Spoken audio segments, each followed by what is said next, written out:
Good evening and welcome. Today we shall be reading Youjo Senki, The Saga of Tanya the Evil, Volume 4, Dabit Deus his quoque finem, Chapter 5, The Battle of Dodo-Bird. However, before we begin with the chapter, there is one or two little brief interludes that I would like to make. I would first like to recognize the fact that fairly recently the Youjo Senki movie was released in Japan, and although I don't have the exact figures in front of me, I understand that it is doing quite well, and that the international release to either theaters outside of Japan or to DVD, Blu-ray, and streaming services of various kinds is pending. So we can look forward to that, and well, I, for one, certainly hope to buy a copy of it when the opportunity arises. Now, the second matter I wish to discuss is that yesterday, on Friday, March 1st, 2019, I had the illustrious pleasure of partaking in the final episode of a show you may or may not have heard of called Man in the High Castle, that's based off of a book by Philip K. Dick. And as I said, I had the pleasure of participating as a background extra on that. Now, obviously, I'm not at liberty to disclose any details regarding that production, but I can say that it was quite enjoyable, and if anybody has any interest in the show, I would highly recommend it, at least for the first 2 seasons. In all honesty, I have yet to have the pleasure of viewing Seasons 3 or the forthcoming Season 4, but when I get the opportunity, I will do so, and who knows, maybe I will actually be able to find myself in the final episode, assuming they actually use that footage, which they well might. Time will tell. In either case, now moving on, let us begin. Chapter 5, The Battle of Dodo-Bird. We begin here with a quote. "Is the top brass stupid? They are certainly not smart enough to keep our accelerated grads from ending up as target practice.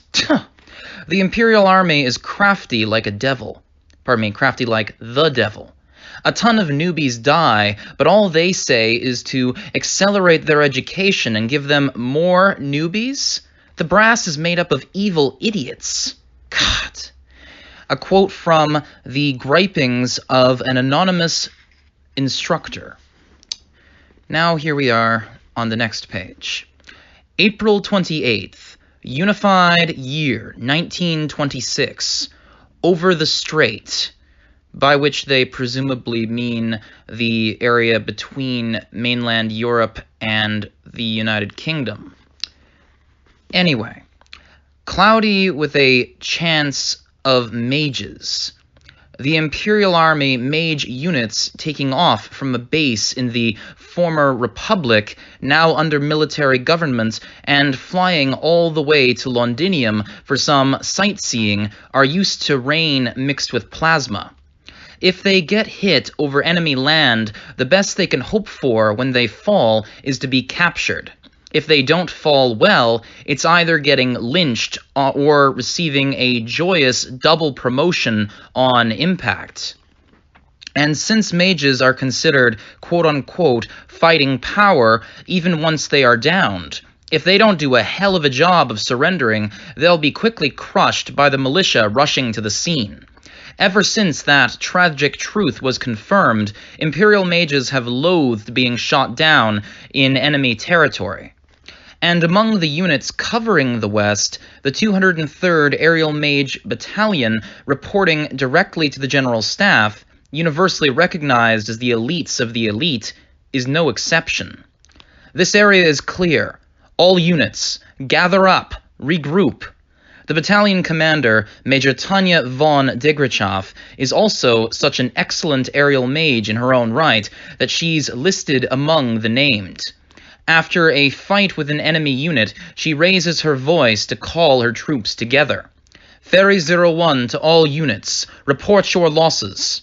Major, the battalion has finished regrouping. No one is missing. Only a few light shot wounds. They won't interfere with further combat. Good. Nodding at Vice Commander Captain Vice's report, Tanya continues with a call to start heading back. Let's go back while we have the energy. Watch out for any creeps following us home. Roger that, ma'am. Back on the Rhine front, we only had to fly a few minutes to be accommodated by friendly troops. But now we have the Dodo-Bird Strait below us. I'm no good at long-distance swimming, and I don't feel like paddling home through waters swarming with enemy ships and planes. Evidently, the Dodo-Bird Strait is this universe's version of the English Channel. Anyway, continuing here. Captain Vice nods as if he understands.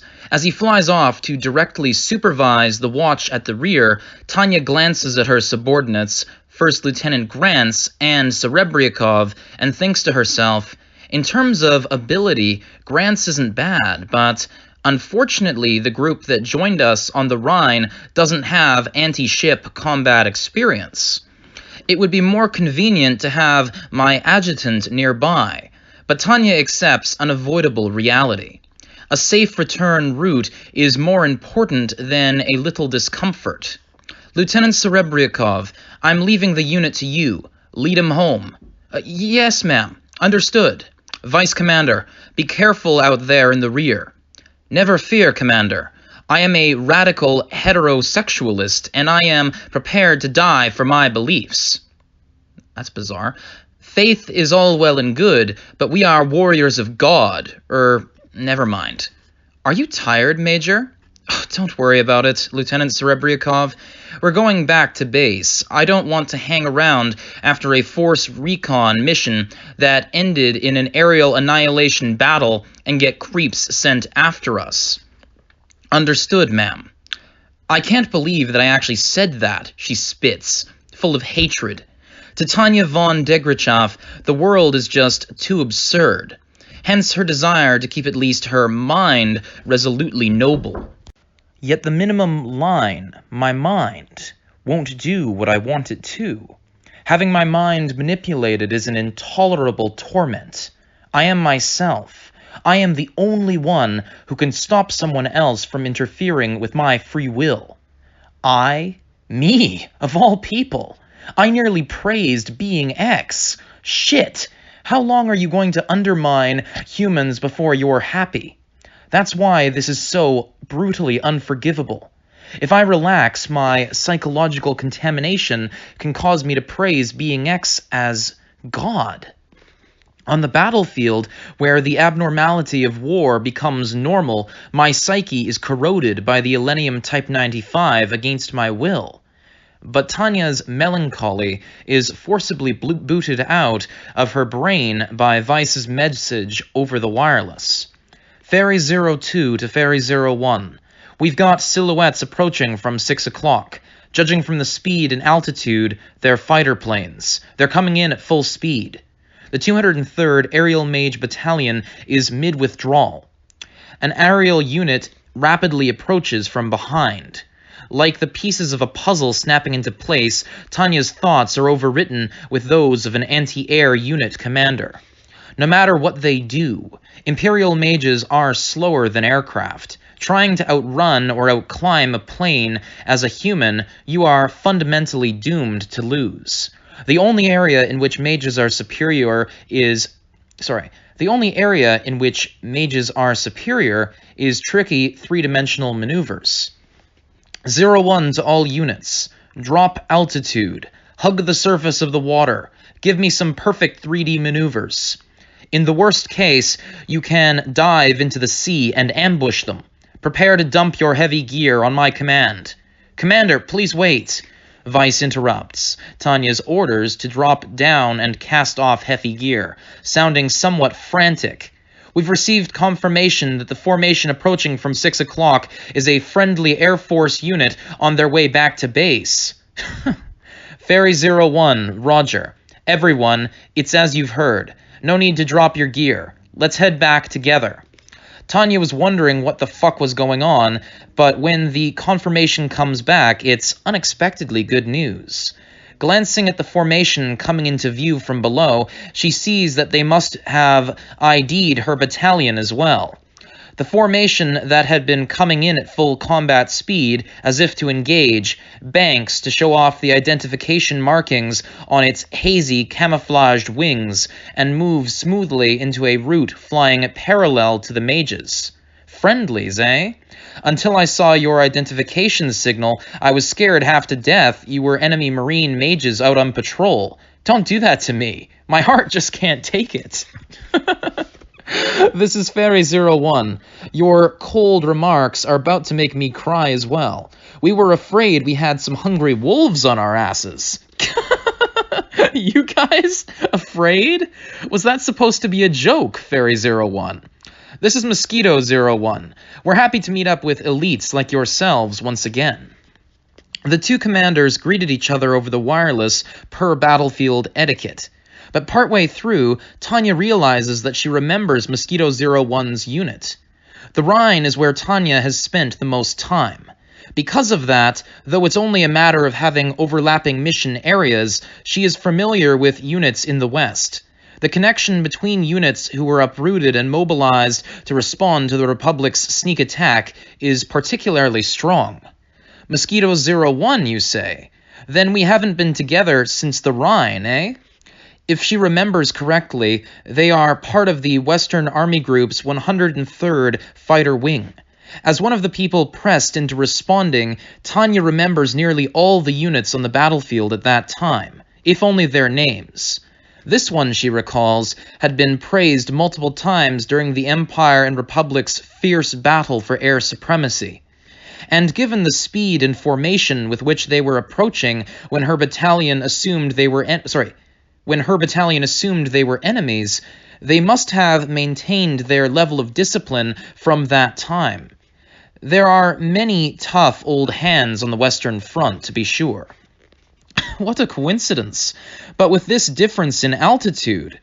Oh, but you guys always could fly at this height, right? I wondered if maybe we should fly lower and support you. No need to worry. An aerial mage flying fairly fast goes about a fighter plane's cruising speed. Tanya's not averse to hurrying home, so she has her unit reorganize themselves for the way back. After that, nothing particularly notable happens. Once she's taken care of post-arrival meetings and reminded her subordinates to turn in their combat documents, Tanya glances up at the clock on the wall and nods. Grants is fretting and moaning over his paperwork, while Weiss and Serebriakov get through theirs efficiently. I suppose I should have the two who have finished do something else, in order to maintain their productivity. Captain Weiss, Lieutenant Serebriakov, let's thank our friends who accompanied us on that pleasant ramble today. I want the two of you to go pop in on the Western Army Group's 103rd Fighter Wing. Use some battalion funds to arrange a modest gift. Understood. Are you coming along, Major? Sorry, but I've got a commander's meeting to attend to. Apparently, we've sighted a United States of America mage unit, so there's an urgent joint playbook conference. After all, we were sent here as a combat skills research unit. Tanya winces. When someone new comes on the scene, the way we do combat needs to be re-examined. A person with experience on all fronts is handy to have around in that context. When people like what you do and have high expectations of you, you have no choice but to work hard. And that's all for the better, really. We are a special verification unit, part instructor unit, part combat unit. We report directly to the General Staff, so of course they run us around according to their convenience. I have no doubt. Very well. Lieutenant Serebriakov and I will take charge of diplomacy with the 103rd Fighter Wing. We'll try to hear a bit about how their battles went as well. Great. Oh, what will you do with the rest of your work? Both Weiss and Serebriakov have gotten quite proficient in cumbersome post-combat reports under Tanya. Well, it was mainly a matter of increasing the types of forms they could fill in, so they got used to producing a large number of various patterns, but even still. Grants is staying behind, so we'll leave it up to him. Understood. Understood. Grants is staying behind, so we'll leave it to him. Understood.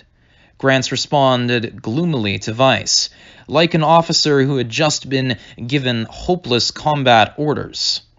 He's so wet behind the ears. As far as Tanya can tell, it's not that he doesn't have aptitude, just that he's missing the concept of working efficiently and being self-motivated. Should he be praised as an earnest youth or cursed as clumsy? No. Frankly, he's just inept as far as administrative work goes. If Tanya had her way, she would like to get a veteran with the know-how, but under the circumstances, people are scarce. Since she has no choice but to use who she has, all she can do is encourage Grants. Be glad you've grown as an officer to the point where you can be entrusted with the rest of the work. Thank you, ma'am. She doesn't really get paid quite enough to play the part of the hard-ass superior with a kind heart, but keeping her own workload from increasing is another reason for Tanya to train Grants into someone she can use, so she cheers him on with an "I'm counting on you." Then she announces that she's headed to the commander's meeting, manages to find a way to get her oversized hat neatly on top of her head, and has a brief word with her adjutant as she accepts her bag from her. "Lieutenant Serebryakov, do you have a moment?" Yes, ma'am. Lieutenant Grants isn't as good at this sort of thing as you. When you get back from the party, don't help him. Tanya tells her she must be tired and that she should get whatever rest she needs after meeting with the fighter wing. Understood, Major, but may I ask why? If Captain Vice and I don't help him, I have the feeling he'll have to stay up all night. That's fine. Lieutenant Serebryakov, this sounds like something an old person would say, and I don't really like the words as such, but young people should be made to suffer. Huh? At the point Serebryakov repeats, young people must suffer? Back at her with an uncomprehending look, it hits Tanya. Ah, she probably thinks I'm the type to force my subordinates to believe that all you need is grit. I've spooked her. She realizes she needs to explain herself. Don't look at me like that. It's not like I'm saying where there's a will, there's a way. She smiles and reassures Serebryakov that it's precisely because they are an investigative research unit that they are allowed to make mistakes. The experience of failure is essential in improving coping ability.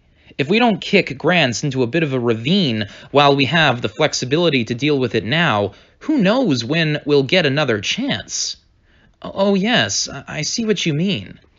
I'm delighted to have this freedom to cultivate my men. Oh, and I should mention, Lieutenant, that this get-together with the 103rd Fighter Wing isn't going to be easy. Since we report directly to the General Staff, our command chain is too different from theirs. I want to take good care of our lateral relationships, you understand. Lamenting that they must always be tossed from one front to another, Tanya adds that on the battlefield, the bonds you can trust the most are those of friendship. You're quite right. On the Rhine front, we all knew one another. As we experienced in Norden, we are the parachute for when things go wrong. I don't want to be the ones with the short end of the stick, and I sure as hell don't want to screw up due to poor coordination. Yes, ma'am. Leave it to us. Tanya pats Serebryakov's shoulder with a "go get 'em," and whispers to Vice, who is standing next to her, "Captain Vice, take Lieutenant Serebryakov and pay them a nice visit. They don't like being interviewed, but she's a veteran of the Rhine and cute besides." Other units hate the investigation groups because they are always trying to conduct pointless interviews when everyone is busy. Well, no duh. Consultants tend to make mistakes. Some of them can actually do the work, but there are way too many who get paid to spout impracticable bullshit. If you cooperate with the interview and the results get twisted and a patchwork collage of cherry-picked quotes is presented as some kind of conclusion, it's no wonder no one wants to participate. But Tanya has to take the job seriously. We've been charged with the big job of combat skill research. Data, Captain. I want you to get data from the field, no matter what it takes. What happened is that when she took advantage of the inquiry they conducted on her to tell Lieutenant General von Zatour she wanted to work in the rear, she'd been denied the placement, naturally. That said, Tanya isn't too upset about that. She knew it would be difficult to get stationed in the rear. The compromise, therefore, was a temporary assignment to the less harsh Western lines.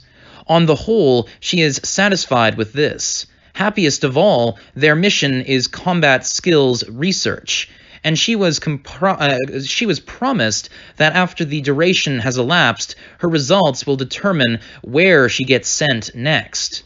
Which is why Tanya is instructing Weiss so earnestly. I need you to do a good job. Don't fail me. Teach them that we're better interviewers than those idiots in the rear. Tell them we require data for analysis based on reality. The men in the fray have a tendency to be skeptical of the ability of those in the rear to do a proper survey. And understandably so. I've read articles on the trends and omissions in the business models consultants recommend, and they were spot on. Most of them basically just unquestioningly evangelize popular models. The Army's investigation teams have a hard time escaping that bad reputation. Furthermore, people who don't know what it's like in the field can't understand voices from it. Sadly, there are too many good-for-nothings who convince themselves that it can't be true and analyze war regardless. Of course, with your quick wits, I have high expectations. You flatter me, ma'am, but thank you. Oh, I'm serious. Looking forward to your report. Between talented, respectful professionals and guys with big heads, there are some things only the former understand. That is why she is sending 2 soldiers with combat experience going back to the Rhine front to socialize and exchange information with their allies. Tanya genuinely feels that if anyone can do it, Weiss can. He and Serebriakov are sure to be able to do a proper survey. Combat commanders don't have a moment to waste, so they get right to the point. Since time is finite, they can dispense with politeness, and their topic of discussion is the confirmed newcomers. To sum up what we know, it seems a regiment-size voluntary force of mages is being deployed with some degree of rapidity. Nationality? Pressed for an explanation, a specialist elaborates on a serpentine legal argument to which Tanya listens with great interest. Humming and hawing, but the other officers take it poorly. I'll reread that sentence. Pressed for an explanation, a specialist elaborates on a serpentine legal argument to which Tanya listens with great interest, humming and hawing to herself, but the other officers take it poorly. And in conclusion, they urge him on, and he exhibits that hesitation unique to someone trying to evade blame 2 or 3 times before finally spitting it out. They appear to be citizens of the United States of America under Commonwealth command. So, what's important to us is which army they belong to. Are they United States Army or Commonwealth Army? As soldiers, the commanders have to be most interested in whether the mages can be considered enemies under the rules of engagement. According to precedent and legal principle, they could be seen as enlisted in a country's regular military. So if they take orders from the Commonwealth, then technically they aren't United States Army. The legal specialist responds timidly, suddenly the focus of attention. with the comment that troops obeying military orders from the Commonwealth can be considered Commonwealth Army, the combat commanders murmur, "It's decided then." But the legal specialists seem to have something they are hesitating to say. Realizing it would be unwise to miss hearing the experts' concerns, Tanya asks for additional explanation to keep the conversation flowing. The officer nods numerous times as if to thank her, but then brings up a worry that is out of the blue even for Tanya. Regulations regarding the treatment of prisoners, namely. Basically, the Empire isn't at war with the United States of America, so the rules are unclear about how to handle prisoners. But as far as Tanya knows, nationality is based not on the soldier's heritage or race, but their military affiliation. The French Foreign Legion had French soldiers who were not from France. Or what about American green card soldiers? They are also legally American soldiers, even if their citizenship lies elsewhere. Are you saying we should be careful taking prisoners because the terms are vague? Could you explain why we can't just treat them as Commonwealth soldiers? In order to not get caught up in a war crimes mess, Tanya adheres as best she can to the law, which is precisely why she's not satisfied with their response. Not that there haven't been times when nationality became an issue, but honestly, in this situation, she can't see why country of origin need be taken into account. As far as I know, so long as someone meets the 4 qualifications of belligerence, their nationality doesn't matter. If they were irregular combatants, then the question would come up, but Tanya's doubt is a sensible one about the rules and regulations of war. Under her expectant gaze, the expert glances around, seeking help for just a moment before letting a resigned sigh slip out. The United States' official stance is that although we are not actually at war, they would like to send in a humanitarian watch group to collect information on prisoners and injured from both sides. It is a pretext that rightly causes everyone in the meeting to smirk. Well, that's the definition of shameless. Are they serious? That is the question, isn't it? They couldn't help but be a bit disparaging in their exchange, because surely the United States must have been kidding. It's such an absurd reason even Tanya finds herself casting aspersions. Sending in a humanitarian watch group to protect your citizens when the 2 countries aren't even at war. I'm pretty sure it's the embassy's job to take care of their citizens, not the army. And boy, a neutral country that dispatches military personnel who get caught by a warring state and then butts in because they are our citizens is neutral in an awfully technical sense of the word. I'm sure this neutral state is as quote-unquote kind as Stalin, as much of an honest broker as Bismarck, and as good as Foucault, the bastards. Now then, we have 3 separate citations here at the base of the page in regards to that last sentence. So, of course, when they refer to Stalin here, they're referring to the former leader of the Soviet Union, and the little citation here reads as follows. Joseph Stalin, the man of steel, Comrade Stalin, leader of the Soviet Union, probably took out more Soviet citizens and officers than anyone else. That's absolutely correct. I mean, in the grand scheme of things, if you look at the death toll of major dictatorships in the 20th century, I'd say the top 3 would be Hitler, Stalin, and Mao in that order. And that's not to say that they wouldn't have gladly killed more if they had the capacity, but generally speaking, Stalin and Mao had larger populations to toy with, so naturally they killed more people in the drive to enact their so-called utopian society. Anyway, the second notation here, Bismarck, a Prussian-made diplomacy machine.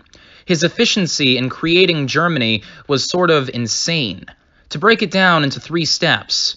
First was his ingenious diplomatic work at dragging Austria into the fight with Denmark and eliminating English interference. Then he smacked Austria in the fight over who would control the territory swiped from Denmark, while having France and Russia remain neutral. Then, in the end, he had Austria maintain sympathetic neutrality while he smacked France and promptly installed the German emperor in the French palace. Genius.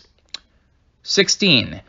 It's either Foucault or Fouché or something. It's a French name, and I can't pronounce it properly to save my life. We're going to go with Foucault because I think he was a philosopher, if memory serves. France's prized weathercock. If you can believe it, this chief of the secret police participated in the revolution from beginning to end and not only survived, but came out a winner. Seriously, how the hell did he live through it? Okay. Evidently, that's not the French philosopher Foucault they're referring to, but a chief of the secret police during what I can only presume to have been the French Revolution. And the fact that this guy survived is, I concur, absolutely astounding. I'll have to look him up at a later date. In either case, I'm going to reread that previous sentence and then move on to the next page here. We're presently on page 218 on chapter 5 of this text. I'm pretty sure it's the embassy's job to take care of their citizens. And boy, a neutral country that dispatches personnel who get caught by a warring state and then butts in because they are our citizens is neutral in an awfully technical sense of the word. In fact, I'm sure this neutral state is as quote-unquote kind as Stalin, as much of an quote-unquote honest broker as Bismarck, and as quote-unquote good as Foucault. The bloody bastards. It is a proposal that got our dear General Staff officers grinding their teeth in frustration. They are essentially declaring an intervention. It is definitely fishy. I'll say that much. An enemy has arrived, gentlemen. Isn't that all that matters for our job? Oh, without a doubt. The wryly smiling officers prefer a simple narrative. All we have to do is shoot them. Ignoring the dejected legal specialists, they begin to get excited about just whacking the newcomers as enemies. And actually, Tanya admits that they do have a point. Shoot the enemy. No further argument is needed, and their belief that other arguments shouldn't even be broached speaks to their faithfulness to their duty. They are soldiers and warriors at heart. Well, politics is for the bigwigs and the government to handle. It is not clear when the Supreme Command will have a decision, but we need to take care of the enemies in front of us. Some voices hear and concur with the statement, but Tanya furrows her brow, pensively thinking. I'll reread that. Some voices hear and concur with the statement, but Tanya furrows her brow. The view of the Imperial Army combat commanders in the West is correct for someone in the field. The problem is that, as far as Tanya knows, awakening the sleeping giant of the United States of America would be a bad idea. She can understand the General Staff's delicate, we don't want to provoke them stance to a painful degree. No, understanding it doesn't make her feel better. Far from it. But she can't approve of dragging a political mess onto the battlefield. Can we declare them enemies? Don't you think if we engage, the fact that the Imperials attacked first would be used as anti-empire propaganda for the public in neutral countries as well as the United States of America? Tanya points out the possibility in spite of herself, her tone urging caution. Thinking of Winston Churchill hoping for a Pearl Harbor. It's simple.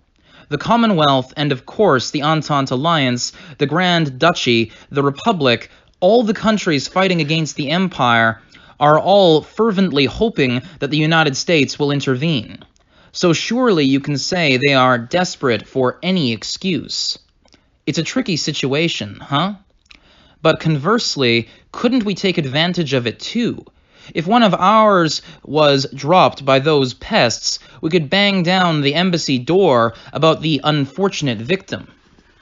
It is only natural that some of them would start to say, well, if the enemy can do it, why can't we?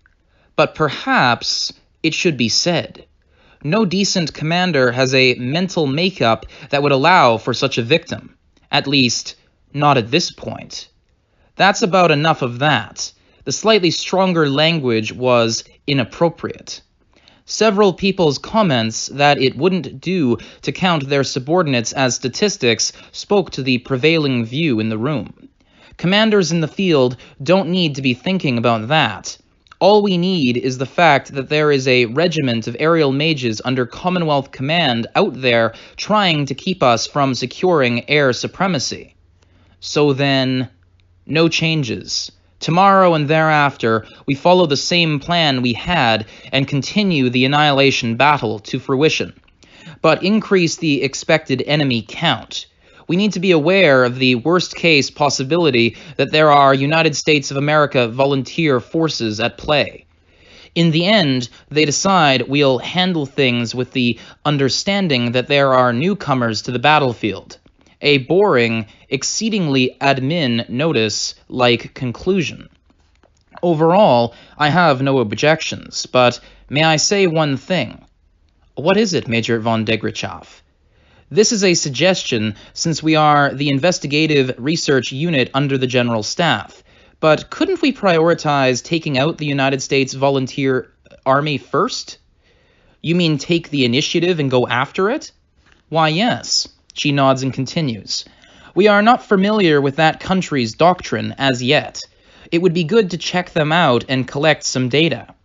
Actually, the usage of mage units is quite different among countries. Since the Rhine, the Imperial Army mage policy has progressed from using them as support for infantry to using them on their own more often.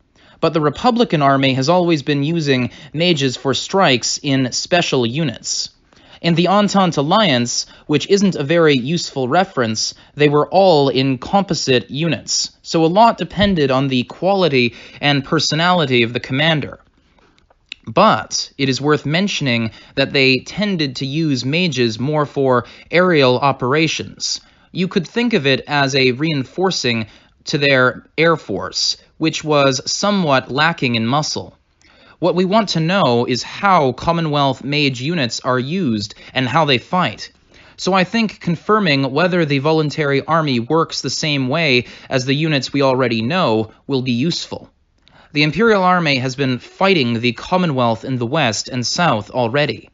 They figured out, albeit belatedly, that the Army and Navy have very different usage and training patterns. In their army, mages are assumed to work jointly with other branches of the forces as essentially flying infantry, while in the Navy, they are worked hard as an independent branch, a very highly trained one at that, which is how you get things like attack squads dispatched from submarines, boarding parties between ships, close air support for Marines, and so on. Commonwealth Marine mages are tough, even individually, not the type the Imperial Army wants to wrangle with. It is only natural, but I still wonder whether the voluntary forces being sent to the Commonwealth will be used according to regular United States doctrine. Right, but I think we can expect some secondary repercussions either way. When Tanya gets looks that ask what specifically, she makes a definite assertion.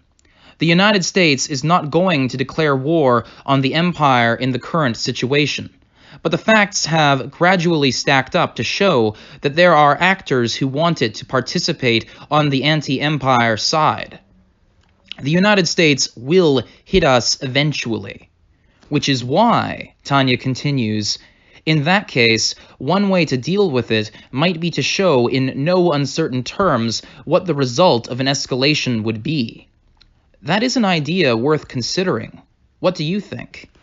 But the officers appear unable to reply to such an abrupt request. They think for a bit. I believe the proposal is too politically oriented. Our strategic objective is to secure air supremacy over Dodo-Bird Strait. We shouldn't deviate from that. Most importantly, any proposal that would allow the Commonwealth units long stretches to recuperate would clash with our objective. I think we need to consider this on the grand strategy level. If you think that we could really deter the United States from intervening, then Major von Degrachoff's proposal is quite a keen insight. Both the for and against arguments are reasonable. It is true that the units in the West have only been told to secure air supremacy over the strait. With those clearly defined orders, deviation won't be allowed. Air superiority is essential to the strategy. The sticking point is that Degrachoff's proposal actually has a good chance of assisting aerial battles in the West. In terms of regional air power, and especially with the not insignificant bonus of getting rid of the United States pest, the arguments begin to heat up. I strongly agree with the keen insight evaluation. If we could discourage intervention before it even begins in earnest, that would be great. I think this proposal could assist with achieving air supremacy over Dodo-Bird Strait. Objection! Your evaluation of the effects is biased. If we shoot down a ton of United States nationals, its public will be galvanized. You're not taking that seriously enough. With all due respect, there is no guarantee public opinion in the United States would move in that direction. It is entirely possible that their government gets backlash due to the reckless deployment. Both comments are intelligent and sincere. Both are correct, which is why it is difficult to reach a conclusion.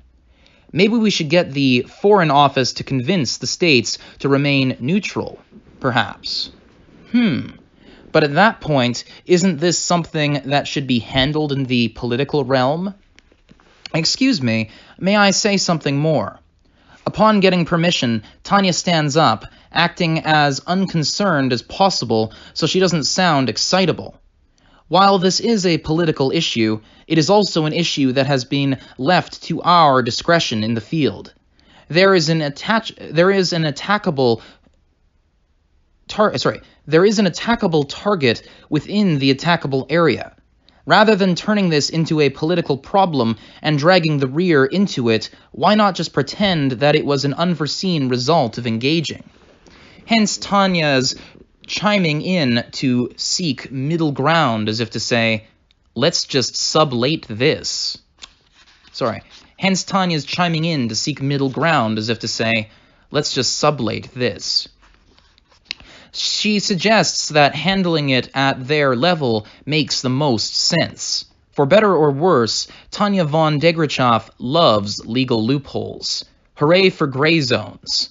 She wouldn't take a single step into black, but anything not black is white. That's an interesting idea, but in the end, we're just field commanders. Shouldn't the General Staff have a unified plan? If you are a General Staff officer, wouldn't you come out swinging like Major von Degrachoff suggests? Please refrain from speculation. The argument threatens to explode, but a senior officer mediates to calm things down. That's enough. We are soldiers. Even if we are sometimes expected to deviate from our orders, this is a matter of legal principle, not war. The conclusion being stated is, to Degrachoff, an unsurprising common-sense answer. It is a bit disappointing, really, but if she considers whether she should push any further, it seems extremely difficult. She isn't averse to walking in the gray zone, but unless they are your accomplice, you never know who will kick you into the black zone. Major von Degrachoff, your idea is an interesting one, but I'd like to wait for the General Staff's opinion on the matter. Until further orders, we will continue our quiet aerial annihilation battle. Any objections? No one. No, none. Understood. I am sorry to have taken up your time, gentlemen. Then let's get back to the main topic of combat skills and the aerial annihilation battle. I guess there's no way around it then. Though she secretly feels that way on the inside, she is a sensible enough officer to apologize for the tactless suggestion and refocus the conversation on its original topics. And thus ends that particular scene. New scene here. April 29th, Unified Year, 1926. Tanya von Degrichow's room. The commander's meeting lasted long enough that the date has changed. The decision had a tendency to get heated, but now that it has safely ended and Tanya has repaired to her room, she is, rarely for her, conflicted. Maybe I should just take my unit and... No, they would resent me if I did that. The risk versus the return is... She knew she's obsessing, but she is still tormented by the idea that they should attack the self-described voluntary army that the Commonwealth is sending in. This is a tricky situation, but I still want us to be prepared for an encounter battle. The best would be to wallop them if we get the chance. Ideally, the United States won't intervene. But is such a world war possible? The answer is simple and clear. No. In that case, we should give them a slap and demonstrate that if they reach out a hand, they'll get burned.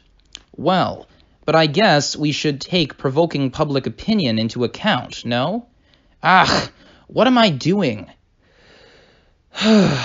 She sighs. Mocking her circular train of thought, Tanya reaches for the cup of coffee she previously abandoned on her desk and brings it to her lips. The cold coffee cooling off her head feels nice. Once she calms down a bit, she understands that the senior officer's logic about not provoking the United States too much is in fact correct. Since she has connections to the Central General Staff, she tends to forget, but she is only a major, just a handy cog in the system. She may be important, yes, but she's still just a worker, a part that can be replaced with ease. She has known from the beginning that the military is such an organization, but that is precisely why she sometimes wants to run away so very badly. As far as she can tell by looking at the Empire's current status, it should be able to fight the Federation. At least, the Eastern Front is seeing drastic changes thanks to mobility and an envelopment maneuver that should properly be called military art, achieved by Interior Line's strategy. It will depend upon what sort of reserves the Federation has, but at least their frontline troops have hit the solid wall of the Imperial Army and splattered like a rotten egg. On the southern lines, a limited number of troops, led by a brilliant commander, namely Erwin Rommel, is keeping the pressure on the Republican remnants there. And in the west, Tanya and the rest are spending their days cracking down on the Commonwealth in their aerial battle of annihilation. Really, the Empire doesn't even feel the need to make a landing in the Commonwealth proper and force them to surrender at their castle walls. It would be all over if they cried uncle and accepted the peace terms. Thinking a bit optimistically, the Empire's situation is tough, but there's no need to despair and throw in the towel just yet. It's just wishful thinking, though. I can't even fool myself. There is only one problem. The Empire's national strength is already at the limits of its limits, with every front trying too hard. Troops are stationed in each region, but the offensives reached their culminating points long ago. With the general mobilization, there are plenty of soldiers, but truthfully, the Imperial Army is like a puffed-up frog. One poke with a needle, and it will be a struggle not to pop. As long as the situation in the West remains unresolved, the Empire can't commit its full strength to the East. If they concentrated their power in the East with an army to their rear, they would end up reenacting the Rhine battles where the Republic attacked them from behind. She hears that, even now, on the continent, with air supremacy secured, they are still bothered by sporadic disturbances. Showing any weakness would spell the end. Even if the United States doesn't join the war, the Commonwealth will leisurely land their successfully mobilized army on the western coast, eventually. But as long as there's this immense pressure to the east, the Empire won't be able to secure enough forces to get the Commonwealth to surrender. It's completely valid for the East to want even one more division to put on the main lines. Though the Great Army was mobilized and able to destroy the invading army for the most part, it affected the numbers only enough to make it an actual fight. And Tanya, she knows, that accordingly to the other... And Tanya, she knows... That must be a translation error there.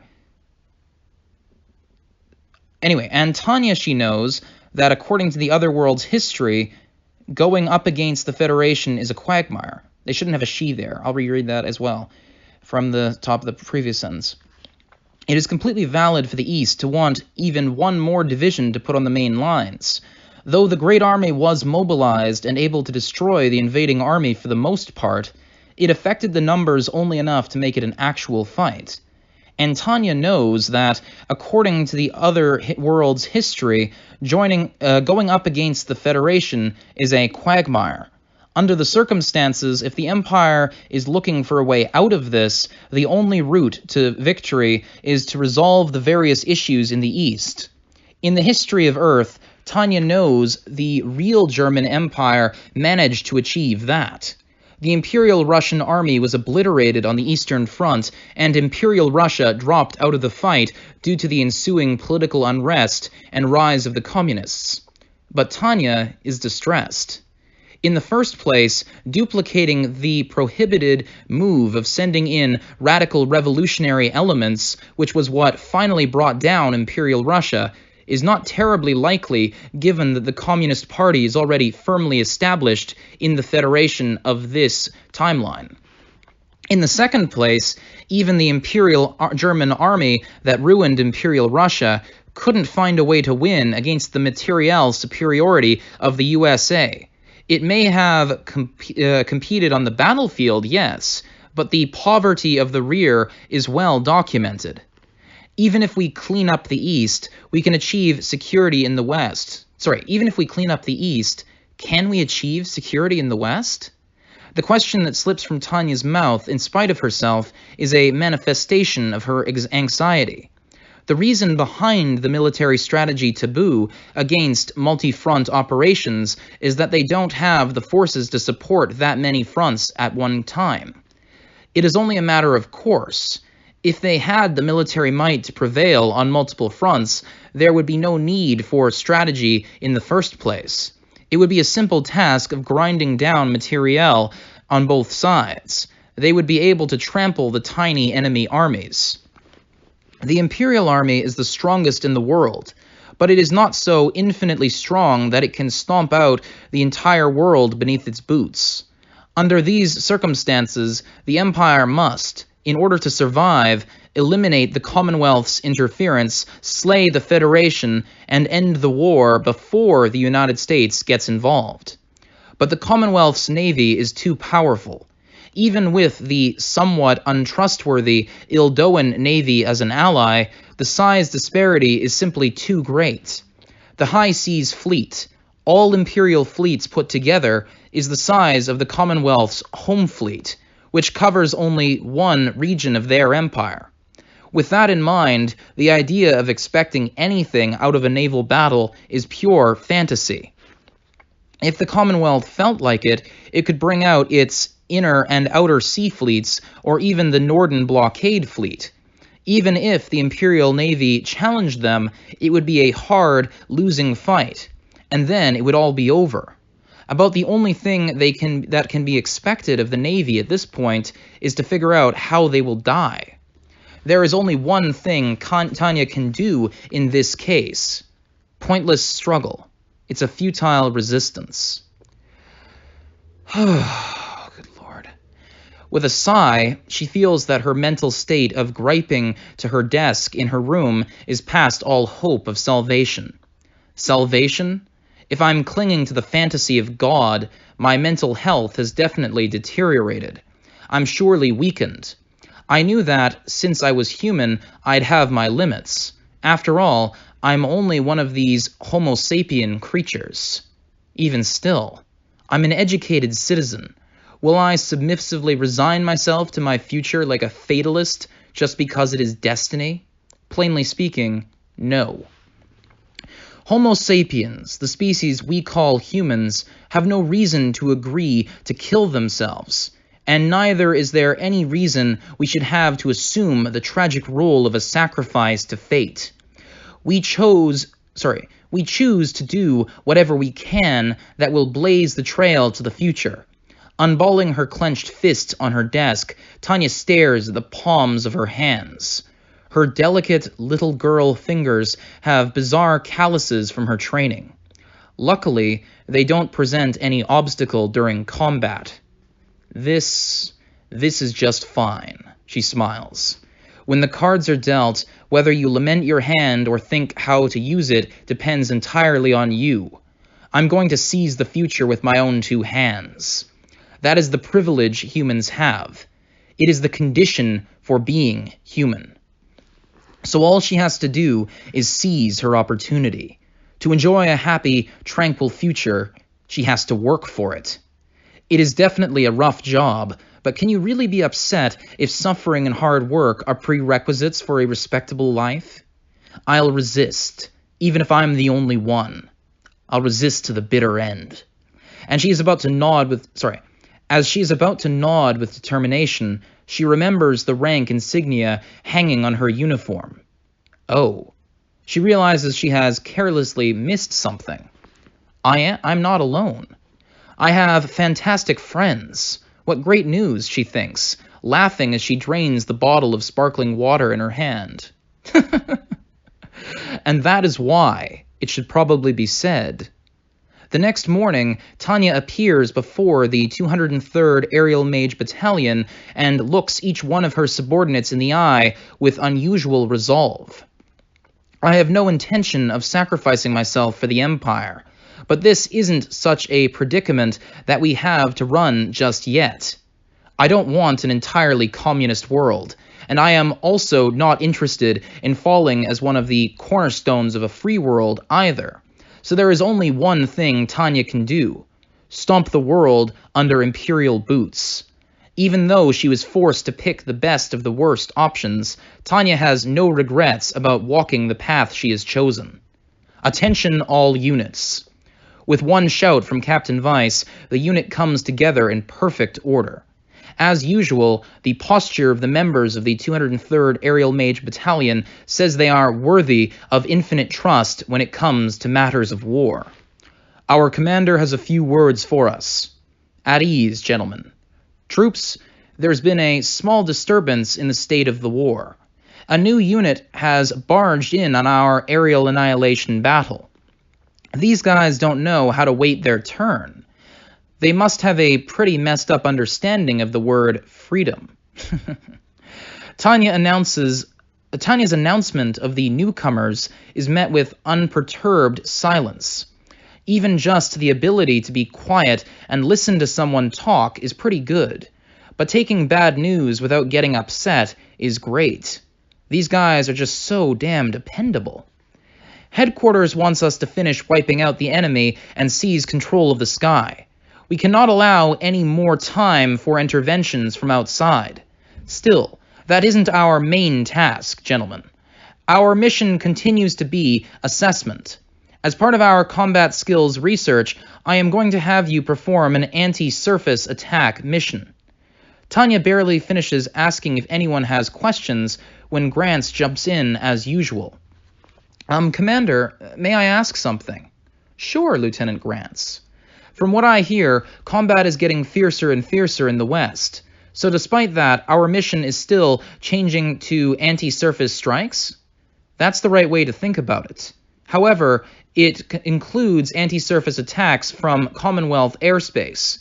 Since it is actually for combat skills research, remember that the strikes themselves are not the main point. Major, under the circumstances, shouldn't we be supporting the rest of the troops? It is simple, my dear battalion. In order to control the sky, ground facilities may need to be destroyed. Our mission is to verify the potential of ground strikes accompanying air superiority missions.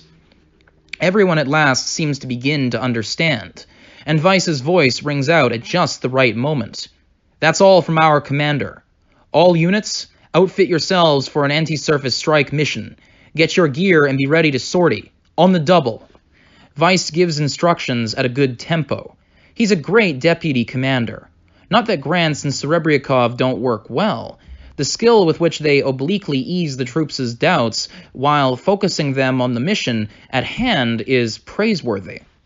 Major, this really is a rather sudden change. Did something happen?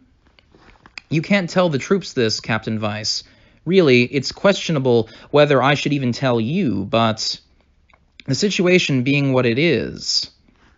As long as Captain Vice is around, Tanya feels she has someone she can recommend as her successor. The unit doesn't seem like it would mind either. If so, she can leave knowing there won't be liability issues when the time comes. Which is why, after glancing around, she slips Vice a few documents. What's this? Details on the voluntary army? Vice is her reliable vice commander, but also the human sacrifice that will facilitate her comfortable service in the rear. Tanya passes on as much of the info she has been given. Tanya passes on as much of the info she has been given as she can, with the idea that he'll take over for her eventually.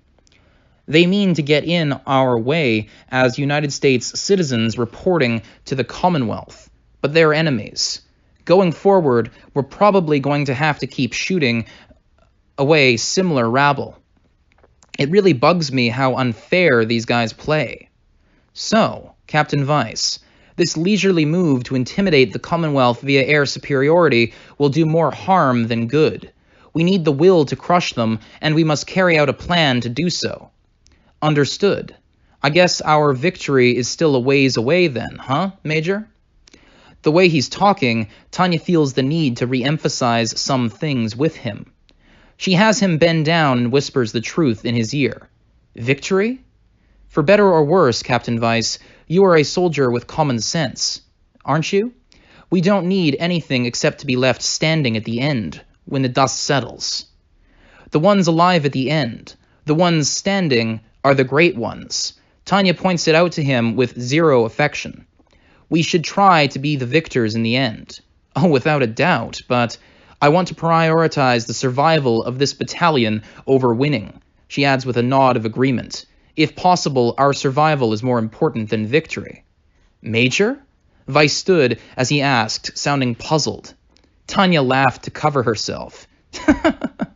I'm just griping. When we go on the attack, we'll do it just like we always do. Make sure you have all our gear. Our mission this time is an anti-surface strike. One of the 203rd Aerial Mage Battalion's new directives, as part of their combat skills research, is to study anti-surface attacks. All different types of strikes have been requested, with targets ranging from bases to harbors. The top must want to reconsider our assumptions and refine our findings into an anti-surface attack doctrine. It is a combat mission in enemy territory. We can't just go back for more bullets if we don't have enough. We just have to do what we must. Commenting that she has to get ready herself, Tanya also reaches for her equipment. Contrary to her tone of voice, however, her expression is a bit weary.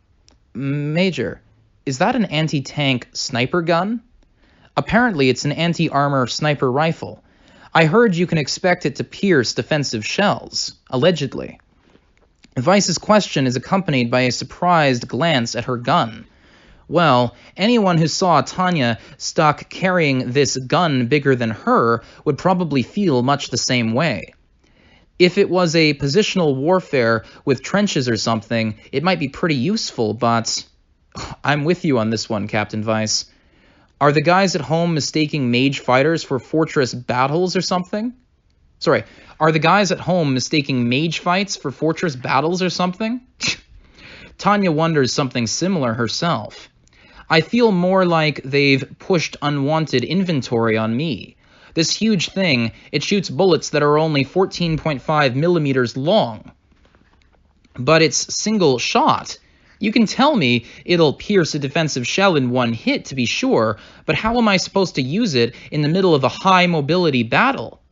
Well, it's my job to figure that one out, grumbles Tanya in her head. Their combat skills research includes a few testing missions. She's been asked to evaluate various pieces of equipment and items mages don't generally use to give an idea of how they will work for aerial mage combat. This is always how it goes. But considering there are invading enemy this is always how it goes. But considering they are invading enemy territory, and normally there would never be any use for this sort of weapon, she does sort of feel as though they've just shoved inventory off on her under the pretext of reevaluation. She is weighed down by the ammo belt and the various attachments. It's a bit surreal. She feels like a cartoon in an American comic. But this is reality. Absurdly, the weight of her gear is about the same as if she were wearing full body armor. But reality is even more ridiculous still. There exists a battlefield where even this much ammo will be consumed in the blink of an eye. Still, this is a bajillion times better than running out of bullets in enemy territory, so she is compelled to urge everyone to wear even just one extra ammo belt. And this is why Tanya has absolutely no interest in evaluating some weapon that may or may not be useful. That said, there is one saving grace. A different sort of saving grace from the time she was test personnel on the Elenium Type 95. And that is that the weapons she is being asked to test out are existing weapons. She really appreciates the fact that she is allowed to toss it part way through the mission. But it doesn't feel like a waste. But it does feel like a waste all the same. She is sure that even if she can't use it this time, there might be a chance in the future. It's a misuse of taxpayers' money and national power. I should give the government pointers on how we can use those things better. That's something to consider for later, though. She can write it after the mission in the comments section of her combat skills research report. For now, though, she has to prioritize evaluating anti-surface strikes. And now here on the right, we can see a picture of Tanya carrying, I can see her submachine gun wrapped on her chest, and then over her shoulder, this ungodly-sized sniper rifle thing that's probably like a 50 cal, like a single-shot 50 cal bolt-action thing, probably, of some kind, although we don't see much in the way of detail. Regardless of that, like, Jesus, that thing is way too big. Continuing now with the rest of the text on the page here, page 232. Major, all personnel are prepared to sortie. Everyone can move out on your orders. Thank you, Lieutenant Serebryakov. Contact control for details on the weather, immediately. Efficiently delegating the routine pre-sortie work, half complaining that she still laughs at how cartoonish she looks. Her bag completely packed with bullets, the anti-armor sniper rifle is longer than she is tall. They've been generously issued hand grenades, explosives for destroying facilities on the ground, and even small amounts of the newest shaped charges. What a fancy war we're going to fight. She imagines the consumption of resources will be equally extravagant. It does mean, though, that she has a lot of options. Personally, it isn't efficient overall, but the dilemma is that it is pretty handy for those in the field. She accepts that fact with a wince and takes off on her mission. With her, she brings the usual elite crew. The 203rd Aerial Mage Battalion heads directly through the sky to the Commonwealth mainland in order to perform their anti-surface strike attack mission test. But not too long after they leave, the weather seems to be taking a turn for the worse. Tanya already regrets carrying so much extra equipment. Perhaps because there isn't enough meteorological data, the Army's weather report is hit or miss over Dodo-Bird Strait. She was aware of that fact, but when the clouds, wind speed, and humidity are all worse than indicated, she has half a mind to make a complaint. Ferry 01 to Gulba Control. Ferry 01 to Gulba Control. Come in. She calls into the static-ridden wireless over and over again, trying to get a weather update, but there's no answer. It's no good. Spherics? I'm not sure what spherics are. In any case, either way, this communication is the worst. Tanya repeats her call a few more times in vain before reluctantly admitting that they are in a tough situation if they can't even make contact with ground control. Ferry 02 to Ferry 01, do you copy? Just barely, Tanya replies and consults with Vice, who has approached to within direct conversation distance about remedial measures they can take. It is less a problem with their wireless units than an issue of atmospheric obstruction. There are so many clouds and it seems liable to rain. These are the worst conditions for trying to get a signal. This is the best quality we can get just for short-distance intra-unit communications, eh? The noise is awful. I guess long range will be pretty useless at this rate. Should we go back, ma'am? Even if this weather isn't bad enough for a no-fly warning, I wouldn't be surprised if the operation was cancelled. You have a point, but we haven't received a cancellation order. Plus, our battalion has plenty of experience operating under radio silence. Chances are that ground control assumes we are going ahead with the operation whether we have their communications in order or not. If we leave now, we might confuse the others. It isn't that she's denying the conclusion of the officers on site, but Tanya has had more than enough experiences where the people on site made their own decisions, and the results were a total mess. Considering all we are doing is mingling with everyone else's wave attack and performing anti-surface strikes, we'll just run this operation at our own pace. Understood, ma'am. Given the poor visibility, what if we pulled our formation in tighter and communicated more closely? Tanya is about to nod but thinks, wait a minute, and interjects. No, we can't do that. That would send our risk of an No, we can't do that. That would send our risk of an unexpected attack skyrocketing. If their formation was denser, they would be more orderly, true. But a well-equipped observation base with good ground facilities would be able to spot them even in this awful weather. The Commonwealth has an extremely good reputation when it comes to wireless interception technology. She can't simply allow for that risk that the enemy gets on top of them because they knew her battalion was coming to stand. Given the strict orders to maintain the formation, Give them strict orders to maintain the formation, but keep an extra eye out for enemies. Remember what happened when we ran into the Entente Alliance fleet with no warning. We can't make the same mistake twice. Keep a careful watch. We will carry out the attack strike We shall carry out the strike in combat formation. Understood, Major. Oh wait, about the wireless situation. Let's keep radio silence until we run into the enemy. The weather is bad, so I'm sure their radar is full of noise. Anyhow, but all the same, I'd rather keep things easy, understand? So we'll work hard to make things easier, eh? Yes, ma'am. Given the choice between suffering to avoid a known risk or avoiding suffering to take on a risk that could have been avoided, they choose the former. That's the kind of training and experience the 203rd Aerial Mage Battalion has amassed. We have here a change of scenery.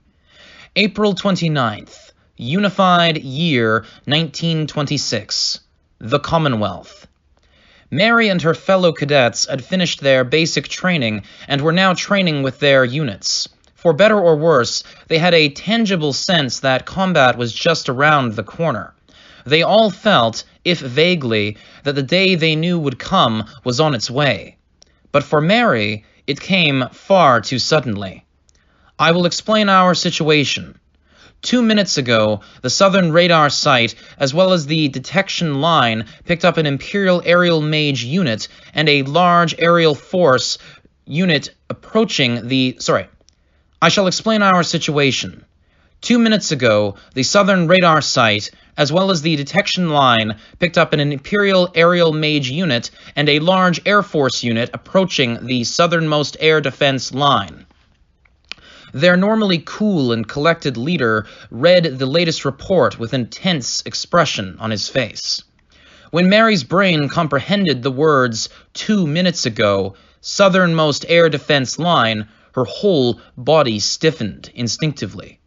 They'd had the airspace map pounded into them all this time. If she remembered correctly, the only units that would make it there on time to intercept were ones like her own on standby in the rear. The enemy had already penetrated too far for the mainland air defense units to intercept in an organized way. There's no time, and this is really bad, but judging from the enemy's mage signatures, there is a good chance that they are the Imperial Army's most elite unit. That news was terrible enough that even the officers had the instinct to run for it. Really, a briefing should be conducted with more composure, but they were short on calm at that moment. Oh man, thought Mary anxiously. Then she suddenly noticed something strange. An officer was observing them from the side of the room. She didn't recognize him, but from his insignia she could see he was a lieutenant colonel. From his uniform, he seemed to be a Commonwealth Marine mage. What do we know about the enemy, sir? It's been tentatively identified as the Devil of the Rhine. The Devil of the Rhine? One of the officers scrunched up his face to ask, huh? But Mary had heard of her. It was the Imperial named who everyone had been talking about shooting down. But she never in a million years thought the mage from that discussion would suddenly show up in their airspace for a fight. According to the Commonwealth officer in charge of that intelligence, this named mage is extremely dangerous even compared to other named. She was first sighted in Norden.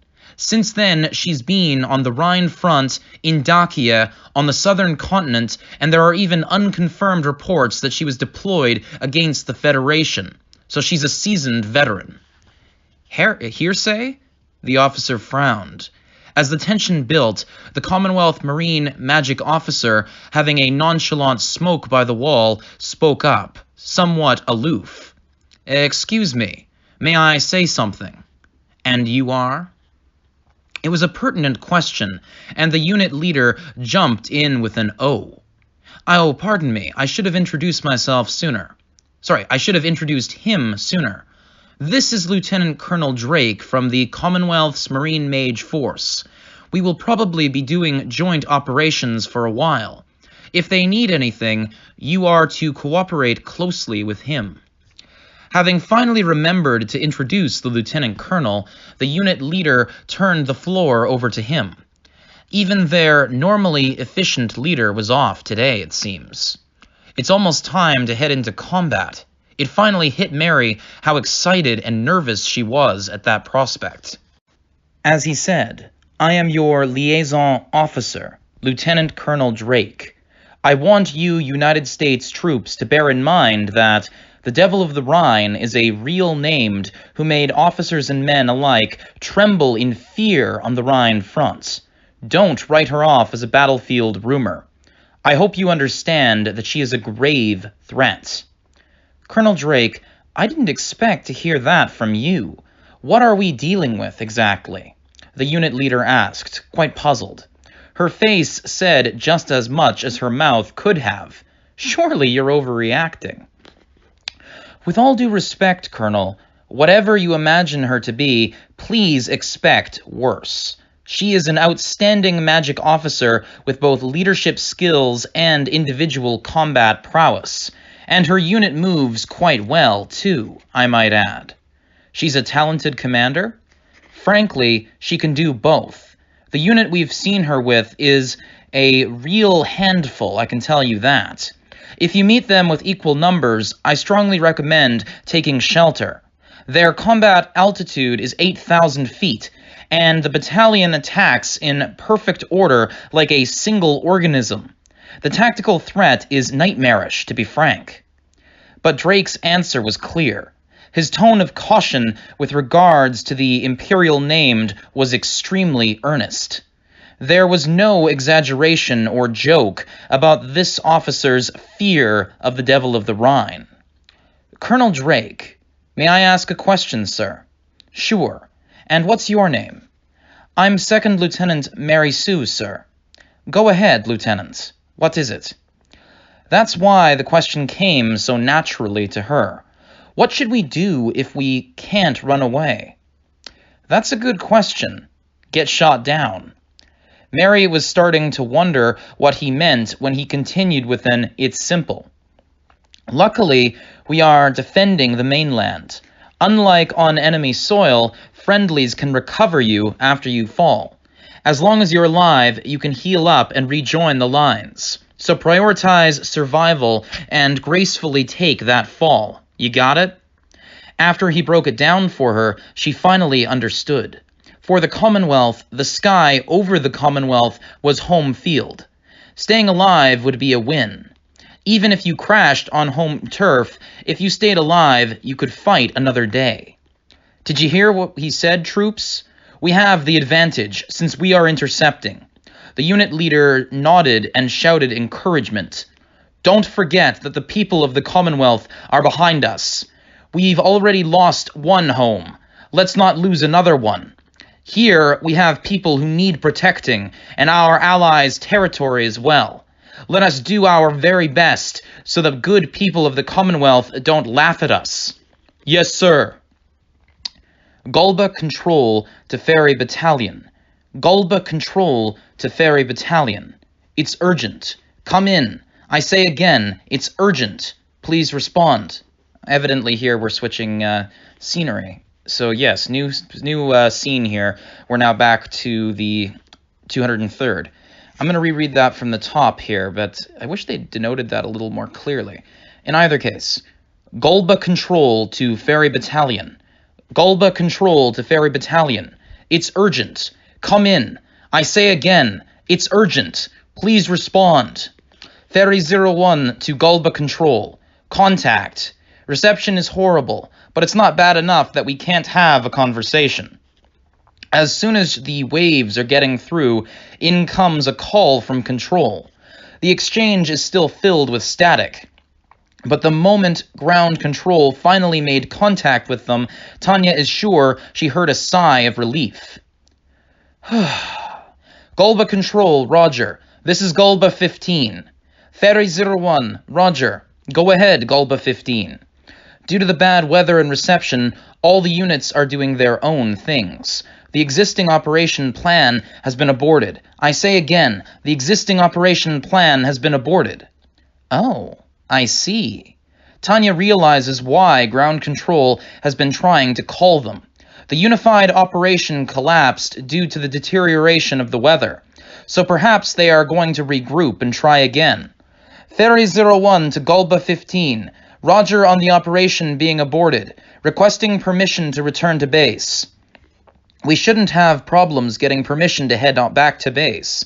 That's what Tanya has been thinking, but her hopes are dashed all too easily. Gulba 15 to Ferry 01. Sorry, but I can't authorize that.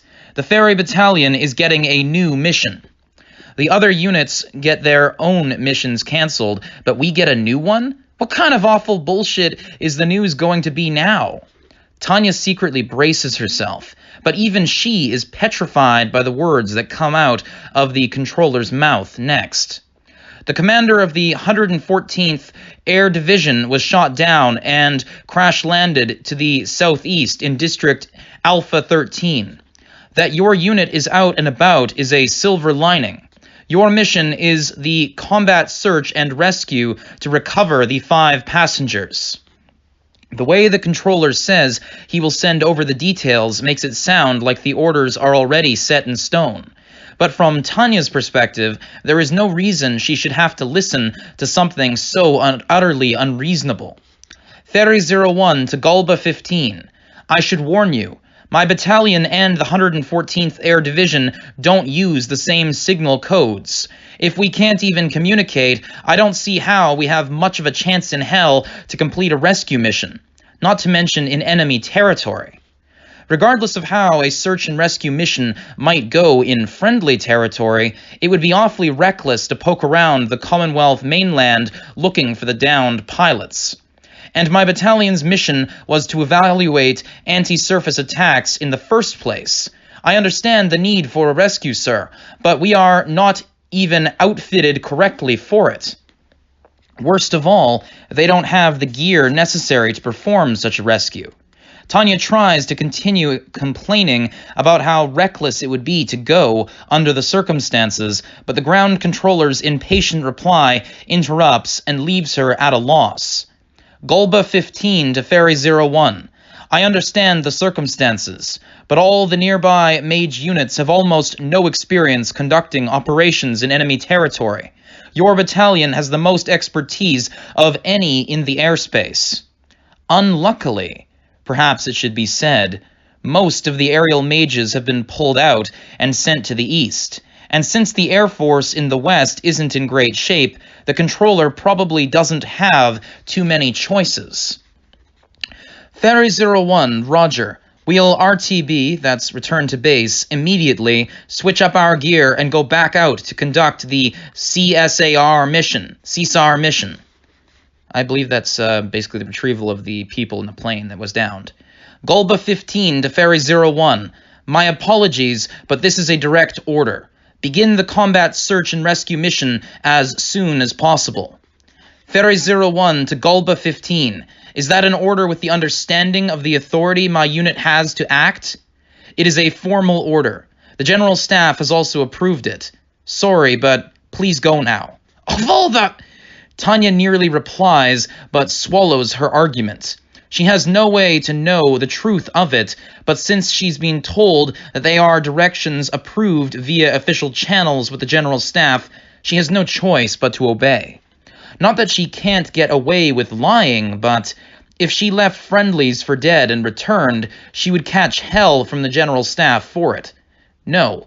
All she would do is lower the standing of the Western Army Group, and then they would probably be even more reluctant to cooperate with her combat skills research. Ferry 01, roger. We will be off on the rescue mission then. You're treating us when we get back, you hear? I hope you'll be ready. Socializing for work is so uncomfortable. Peer pressure forces you into doing things you don't even want to do. But if you're going to play the game, you have to give it all you've got. At least when we get back alive, they'll owe us. Do you hear that, troops? We're off to recover some big shots. Understood, ma'am. This sure is a pain, though, huh? Captain Weiss murmurs. First Lieutenant Serebriakov and Grants next to him seem to find the problem hopelessly difficult. It is easy enough to say, save those friendlies, but this is in enemy territory, and who knows where they've fallen. I'd really like to tell them to use a specialized unit.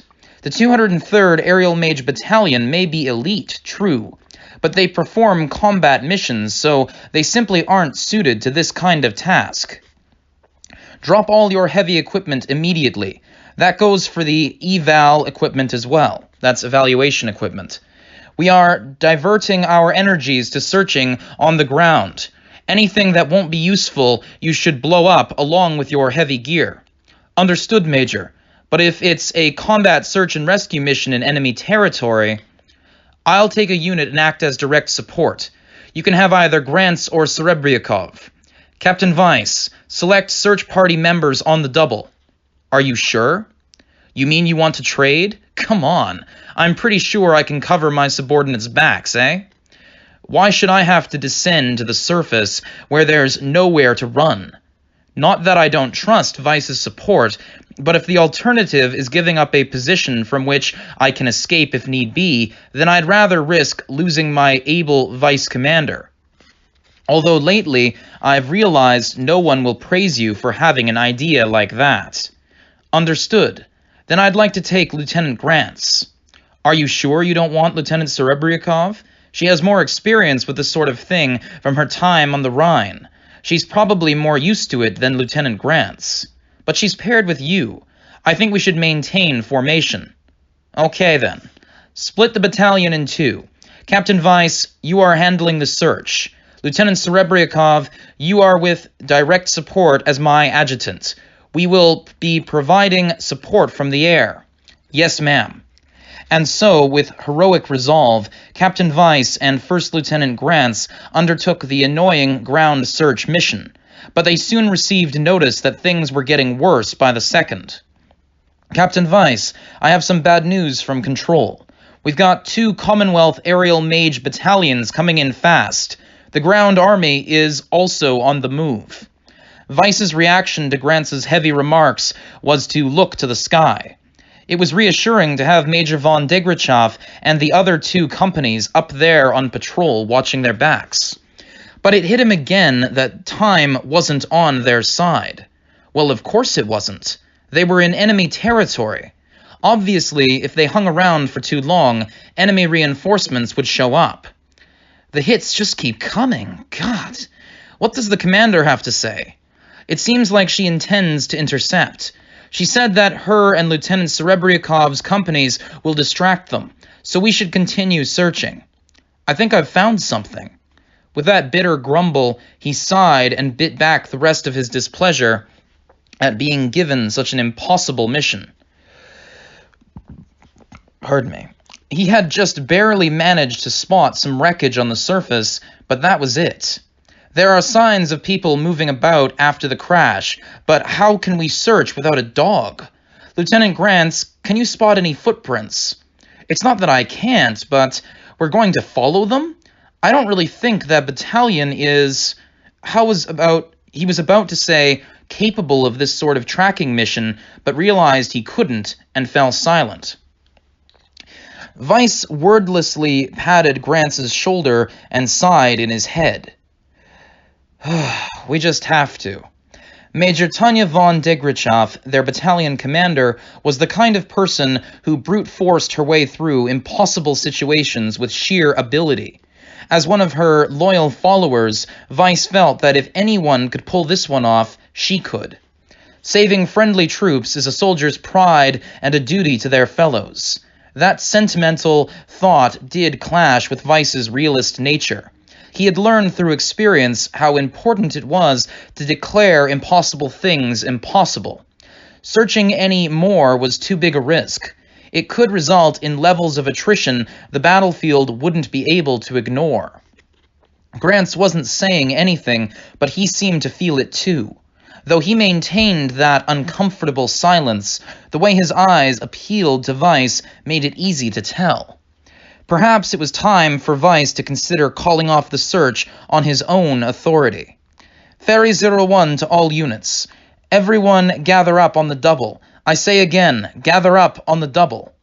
If she's calling, then let's get up. If she's calling, then let's go up. The pair headed back to Major von Degrachoff, jumping to the conclusion that they must be withdrawing, which is why in the next moment they were completely stunned. Huh? What did you just say, ma'am? Captain Weiss and Lieutenant Grants' dumbstruck faces ask. Maybe they don't get it, or maybe their combat experience is getting in the way. If that's the case, then I need to break it down for them. Tanya realizes and begins to explain again about the police wireless they just picked up. It's Commonwealth Police Communications. Apparently they took in the passengers of a crashed Imperial plane. How lax of them. I can't believe they put such critical intel on the police wireless transmission wavelengths. Well, I mean, if they weren't expecting their police wireless to get intercepted in the first place, then it sort of makes sense, but... yes, you're quite right. Captain Weiss, it's unexpected, but It's definitely good news. Not only have they saved us the time and effort of looking, but we even know where they are and where they are taking them. I think we can do this. With that conviction, Tanya gives her decision. Lieutenant Serebryakov, aside from me, you are the one with the most knowledge in this area. Given your experience with rescues on the Rhine, what do you think? Tell me your estimate of the enemy's fighting forces and how many troops we need. It'll be militia or a police peacekeeping force, ma'am. A platoon should be enough to subdue them. That's reasonable analysis, but you're relying too much on the enemy making a mistake. Considering we'll have to escort the package, it's worth sending a company. So that's what I'm giving you. Lead them and do whatever it takes to secure the package. Yes, Major, you can count on me. She gives a ready response in the affirmative. Serebryakov has grown into the type of officer who understands what must be done and what she is capable of. Tanya knew her back when the old hands would tease her as Princess Visha, so she joyfully welcomes the magnificent growth of the girl's human capital. Humans really are capable of learning, under their own steam, thinking for themselves. If I'm having a personal feeling on this battlefield, I'm probably not cut out to be a soldier. Even as she runs over these essential things in her head, she begins to focus on the task at hand and clear her mind of distractions. Lieutenant Grants, support Lieutenant Serebryakov's unit. Whatever you do, don't accidentally hit the package. Understood, ma'am. The prisoners have been found, so now we go rescue them. My apologies to the Commonwealth Police officers, but they won't be able to drive back the 203rd Aerial Mage Battalion. Okay, Captain Weiss, you'll stay with me to intercept the approaching enemy air forces with the rest of the battalion. We'll secure the relevant airspace, but you're in charge of supporting everyone on the ground. I'll handle the attacking itself. Tanya briskly gives orders, but there is still something worrying her. The biggest problem is what to do after securing the package, or more precisely, how to deliver the package safely to the rear. If it were an injured magic officer, a mage could carry them. The high-ranking officers of the 114th Air Division, however, are pilots. They may be used to the sky, but they are used to flying as pilots, which means being inside an airplane, not out in the air itself. Can we fly carrying their unprotected bodies? What if they're injured? It's probably too risky even if they're not. Trying to carry an unprotected high-ranking officer is like a creative punishment for all parties involved. Considering the kinds of accidents that could occur, we should be ready for the worst-case scenario. But really, this is impossible. As long as it's an order, though, we aren't allowed to fail. At that point, we really need to get them on a plane somehow. Could we request a rescue plane? No. I highly doubt anyone would come. Penetrating enemy territory and landing. And as soon as she thinks it, Tanya breaks into a smile. Ah, what the heck? This is simple. We've done this before. Vice Commander. Ma'am, the 103rd Fighter Wing is nearby, correct? Give me their frequency. Vice looks at her, wondering why in the world she would need that, and Tanya smiles. You'll understand when the time comes. Soon enough. Ferry 01, this is Mosquito 01. All I can say about the reception is that it's god-awful, but I can hear you somehow. Go ahead. Thanks, Mosquito 01. To be frank, I'd like your assistance with a special mission. I want to borrow 3 planes with requisite fuel to spare and competent pilots. Thus, Tanya gets straight to the point over the wireless with Mosquito 01. The response, delivered instantaneously, is willful consent. The Empire is proud of the cooperation among its officers in the field, and this time it's functioning perfectly. Understood, Ferry 01. I have confidence in your skills and reputation. 3, right? Cadet tactics? I need to know what Cadet tactics are. I'll have to review that later. But I think for a special mission, you should take a Schwarme. I'll give you 4, a flight of them. Treat us when you get back, you hear? Ferry 01 to Mosquito 01. Oh, I'd love to treat you guys, but please make the receipt out to Gulba Control. I don't think they are cheapskates who would deny my payment request after this ridiculous order. No, ma'am, but that's quite a thing to say. They exchange light banter because they have been on the battlefield long enough to trust one another. From Tanya's perspective, this is what makes the Imperial Army's organization great. It is a miracle of allowing those in the field a measure of authority and everyone coming together to work towards bigger objectives. Of course, if it ever lost this unity, it would be nothing more than a papier-mâché tiger, but... Ferry 02 to Ferry 01. Friendly fighter planes at 4 o'clock. It's 4, as we were told. Ferry 01, Roger. I really gotta hand it to the mosquitoes. Before long, Tanya receives word from Vice that the planes she had requested are approaching. Good, good. She breaks into a grin. This is a bit of a stunt she's pulling, but there have been pilots who landed in enemy airfields and then set them on fire.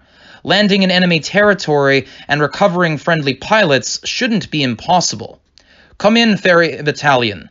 This is Mosquito 06. I say again, this is Mosquito 06. This is Ferry 01. Reception is fine. There seems to be no problems with the wireless at the moment. Mosquito 06, thank you for your help. Nah, we have orders to work for free alcohol. At your service. So pilots run on booze, eh? Tanya winces and is about to explain the situation when an airspace-wide warning interrupts. Urgent warning for all battalion members. I've detected 2 battalions of enemy mages inbound. It's the ones we were warned about. As we heard, they are at an altitude of 6,000 feet. They are rapidly approaching our position. One of her men on watch puts out a general warning. When she focuses for a minute on finding enemies, sure enough, she picks up a large number of signatures. It's 2 mage battalions, as expected. And, vexingly, they are on their home turf. Interception units, prepare to engage. Let's go. Mosquito 06, please take shelter. I want you to avoid combat if at all possible. Why? No time to explain. Just hold tight for a minute. Commander, Lieutenant Serebriakov says she's secured the package. Now? Shit! Just a bit too late. How's he doing? No serious injuries, but a couple of bumps and sprains, ma'am. Just as Tanya was about to shout to gain altitude, Vice reports the good news. Honestly, just collecting them is great, but she does feel a bit ambivalent since they could have avoided this battle if they had recovered them just a little sooner. That's good news, but fuck! We're in enemy territory. We don't have much time. The 2 enemy mage battalions are closing in. All she has is 1, plus the deadweight package to contend with. It's no wonder she wants to call off the whole bloody thing in despair. Who could collect their marks and get out under these circumstances? But Tanya can't give up. She has to get through this somehow, and then she can't rest until she's argued using both her achievements and grievances so that she never has to do such an unreasonable mission ever again.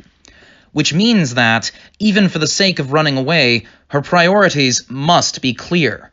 In that case, delivering the package to the rear has to be her highest priority. Vice Commander, take your unit and secure a short runway. It can be a square or a park, I don't fucking care, as long as a plane can land on it. Even just that field over there that you see. Use Lieutenant Grants and Serebriakov as you would. Huh? Are you sure? Vice's decision to object to Tanya's move to have 3 companies take on a different mission right as the enemies arrive, while also keeping within the bounds of what is acceptable, is truly sensible. Certainly, even for the elite 203rd Aerial Mage Battalion, fighting 2 battalions in a single company fighting 2 battalions with a single company would end with a big check mark next to unfit to command. She understands it's impossible, but there are some circumstances in which you have to accomplish something, even if it is warped beyond all logic. I'm well aware how foolish it is to take on 2 battalions with a single company, but our orders from home are to secure the package at all costs. We can't simply ignore them. Is that why you called the planes? We're going to have them land in enemy territory. If we don't cover them, it'll be a crime against morality. Do whatever it takes to secure landing space and support them, goddammit! You catch on quick, Tanya smiles, but Vice frowns as if to say she's being ridiculous. It's so easy to imagine what's on his mind. She wants to point out that it's written all over his face. You're telling us to put those planes down in enemy territory? But the pair's conversation is cut short by an incoming wireless message. Mosquito 06 to Fairy 01. Can I interpret that as you wanting us to perform a forced landing in enemy territory? Fairy 01 to Mosquito 06. Just as you've heard, we have to pick up a downed 114th Air Division Command personnel members. Fairy 01 to Mosquito 06. Just as you've heard, we have to pick up the downed 114th Air Division personnel. Bracing herself for complaints, she's not against saving her trump card, using her military authority if need be. She is so ready to respond to their protests that they catch her off guard. We've got this. Over the wireless comes proud, reassuring acceptance. We'll need you mages to pick up the pilots. We'll all do our part, so thank you. I'm glad you decided to rely on us. We won't let you down, ma'am. Happy to find the members of the fighting wing so adventurous, she's again convinced her decision was correct. Mosquito 06 to Fairy 01. I'm moved by your concern, but it's too much. You don't need to roll out the red carpet for us just so we can pick up our guys. Just give us the location and we'll take care of the rest. All we ask is minimal support. Fairy 01 to Mosquito 06. Thanks for the offer, but we have to guarantee the package's safety as well. And if we extend our full services, it should help avoid a secondary crash. I'd like us to try for a swift withdrawal. Mosquito 06. Roger. The emotional response is eager. Wonderful. I love the passion of someone who knows what their job is and how to do it well. This is the model for what a worker should be. At this moment, even Tanya is smiling in spite of herself. She has sensible colleagues and unfussy subordinates. With this, they are capable. There are no better working conditions than these. Just as you've heard, Captain, find them a place to land as fast as you can. Roger that, ma'am. When Tanya urges him to get going, he zooms away. I'm sure he'll get the job done just fine. Serebriakov will make it with the package in time. Even Grants should be able to handle supporting the others. All that's left, then, is for the mosquitoes to land, and things should work out. So basically, she has sent off her friends with her trust, and all she has to do is buy time for them to get results. Anyone can do that. All right, so we are 1 company up against 2 battalions. If our altitude difference is 2,000, then we'll crush them from above. The name of the game is harassment. If our task is to hold them up, then there's no need to wage serious war. This is doable. Luckily, the soldiers I'm leading are old hands. The vets of the 203rd Aerial Mage Battalion, which has been the name of the game is harassment. If our task is to hold them up, then there's no need to wage serious war. This is doable. Luckily, the soldiers I'm leading are old hands, the veterans of the 203rd Aerial Mage Battalion, which has seen almost no personnel attrition. They really shine at a time like this.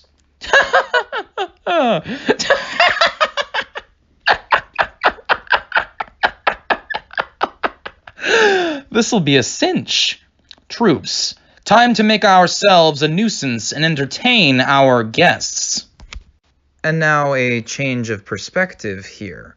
We're viewing this now from the British and American side. although the location is unchanged. If an outsider had been listening to that wireless contact, they would have interpreted the frantic calls as nothing short of a desperate entreaty. Pirate 01 to Yankee Battalion HQ.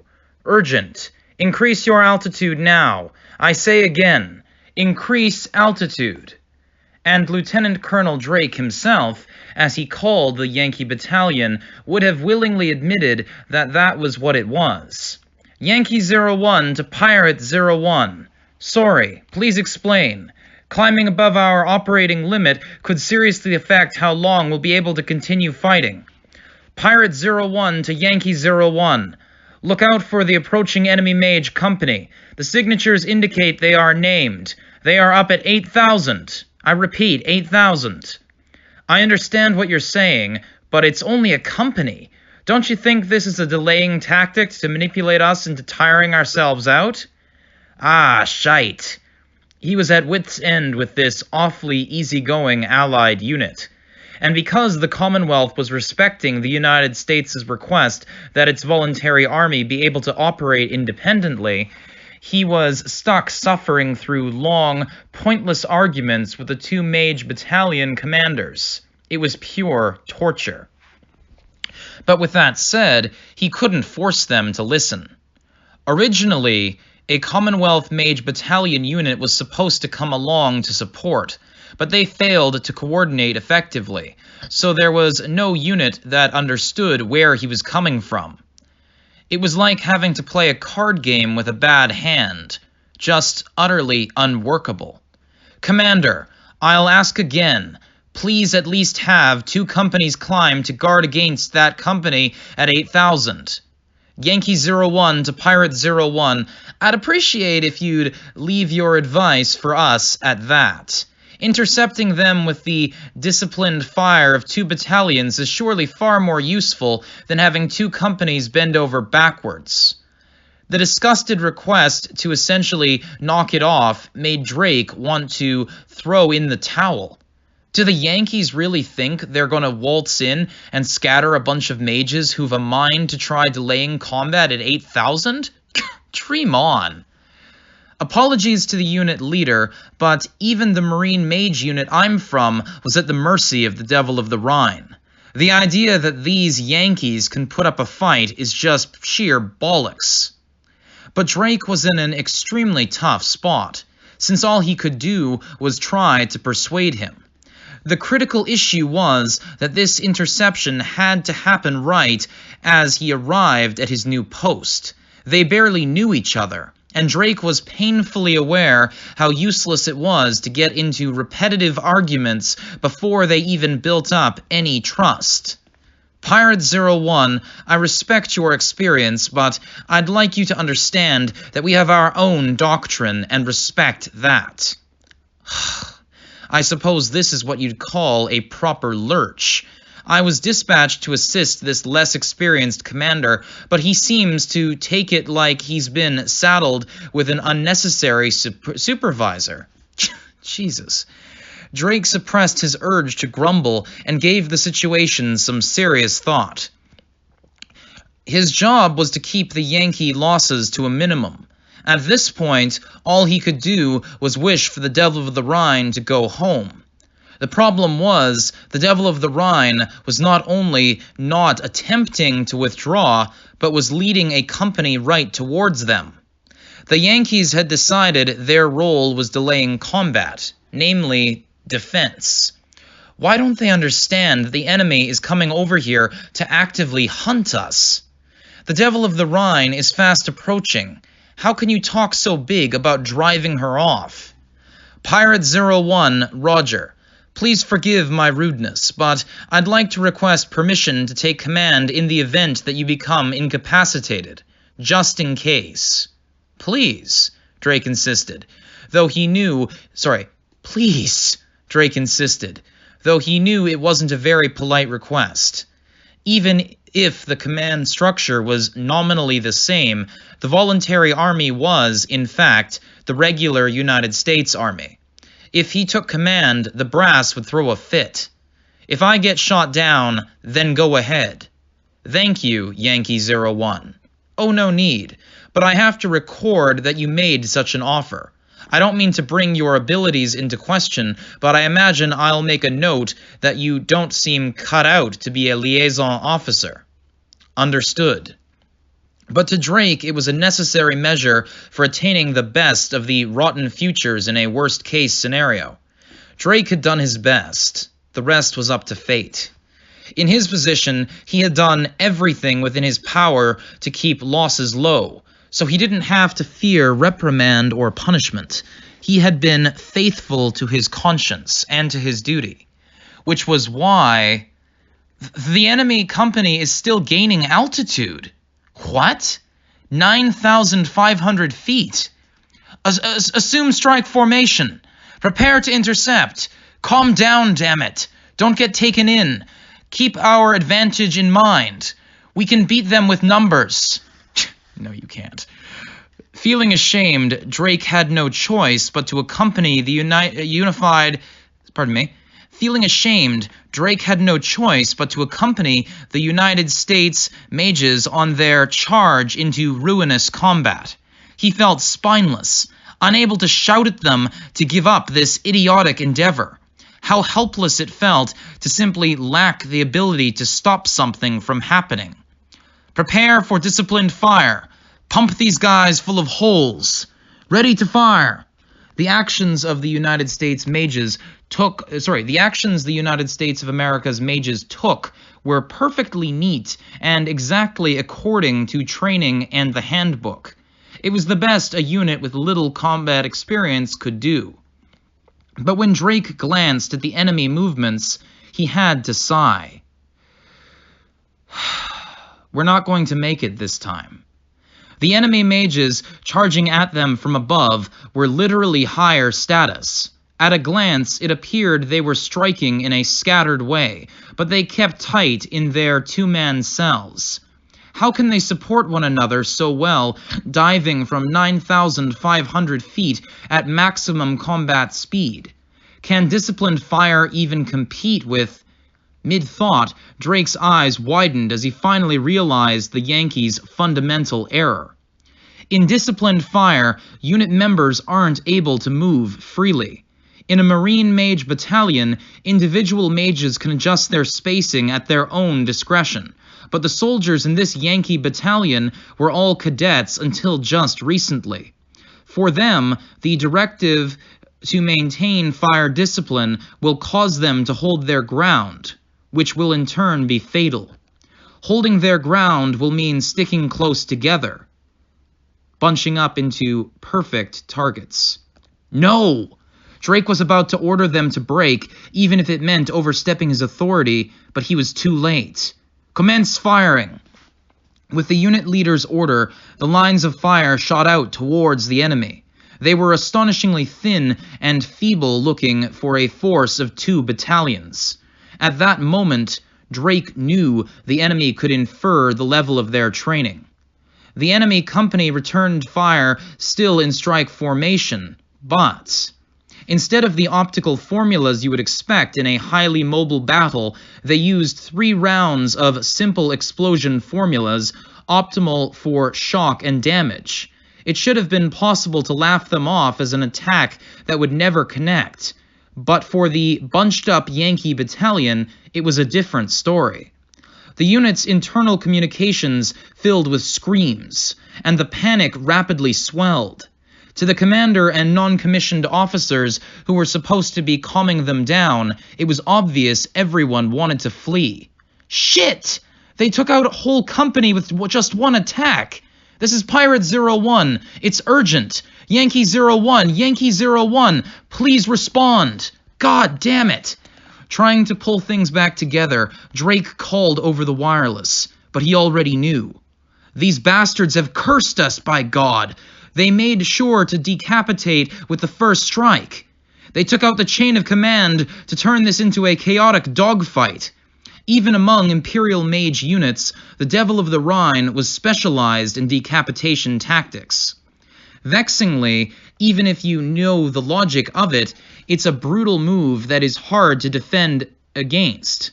If he glanced over, he could see the enemy company shredding the Yankee command structure to ribbons. The numerical advantage had been overturned like it was a joke. If he was to attempt to describe the company, he would say it seemed to move as a single colony of sheer force. Though they were his enemy, he had to applaud them. The charging Imperial mages hurled out formulas freely, displaying their might unchallenged as if they were all organically connected. A hive mind loyal to the ant colony's queen. They were displaying skill he wasn't sure if even his own unit of marine mages could pull off. But he couldn't just stand there being impressed. After all, they were getting their asses kicked in present tense. Drake didn't have the luxury of throwing out compliments. Yankee Battalion, all units, this is Pirate 01. I am deeming Yankee 01 incapacitated, and I am taking emergency command.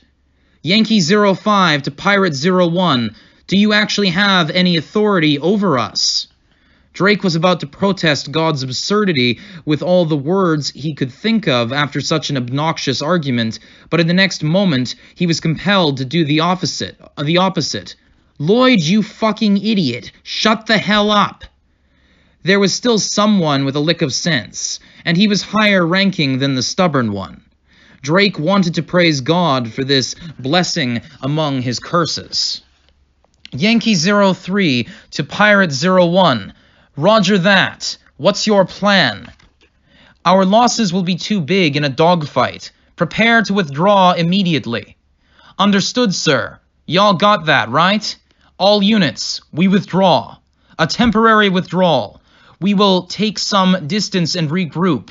We can't afford to lose any more of you for nothing. Everyone was scattered, and the loss of their command chain had caused even greater confusion. But at the very least, we still have numbers. Escape should be manageable enough. All commanders, have your troops fall back. Newbies, run for it. Vets and commanders, prepare for a fighting retreat. Let your new recruits escape. That was all Drake could hope for under the circumstances. But the opposite side isn't about to let that happen. Commander, the enemy appears to be taking some distance. I was planning on mocking them for their weakness, but they changed gears pretty fast. They're quicker on their feet than I expected. I guess I must have misread them. Tanya clicks her tongue and grumbles about how swiftly the enemy was able to regroup.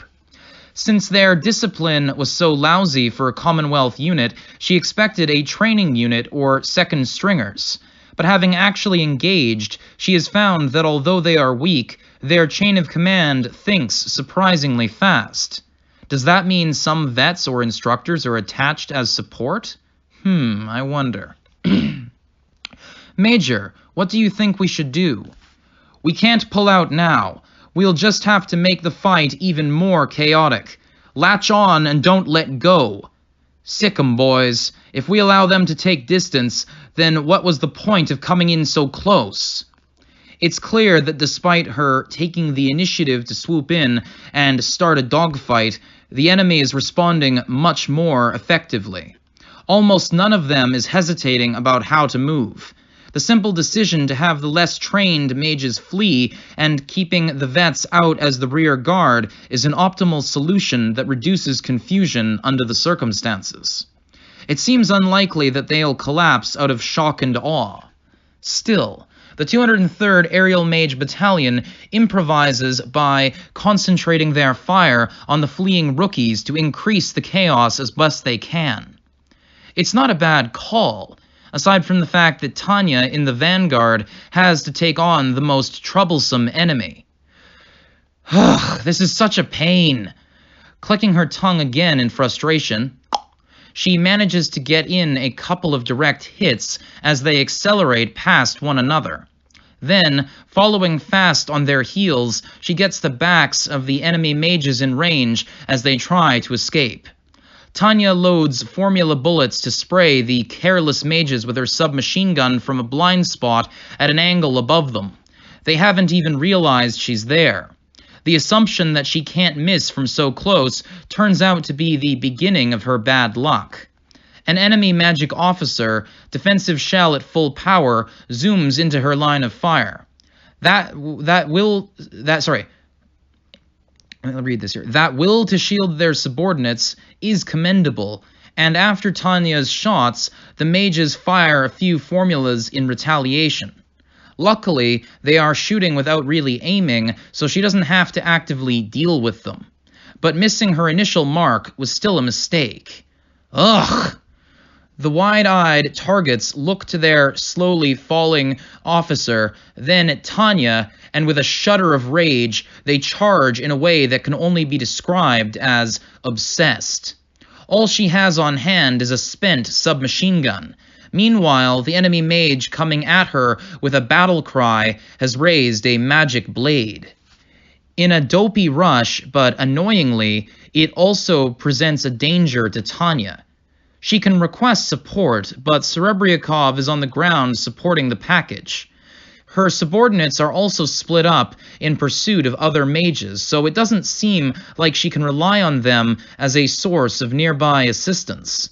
At this point, she's stuck relying on herself in a hand-to-hand fight, which she hates, naturally. Tanya is about to manifest a magic blade, even though it's the last thing she wants to do, when she realizes something. Ah, this reminds me of that one awful time. When was that? What crosses her mind is that horrible experience when where some apparent marine mages on direct support duty brought a fight into close quarters up in the Entente Alliance. Under the circumstances, getting into a bayonet fight would make it harder to move just by virtue of having someone riding her tail. Back then, she resolved it with her bayonet, but letting past experience influence you too much is a bad move. Her submachine gun doesn't have a bayonet lug anyhow, but she's really not keen on getting into a serious fencing match either way. In that case, having changed her mind, Tanya moves briskly.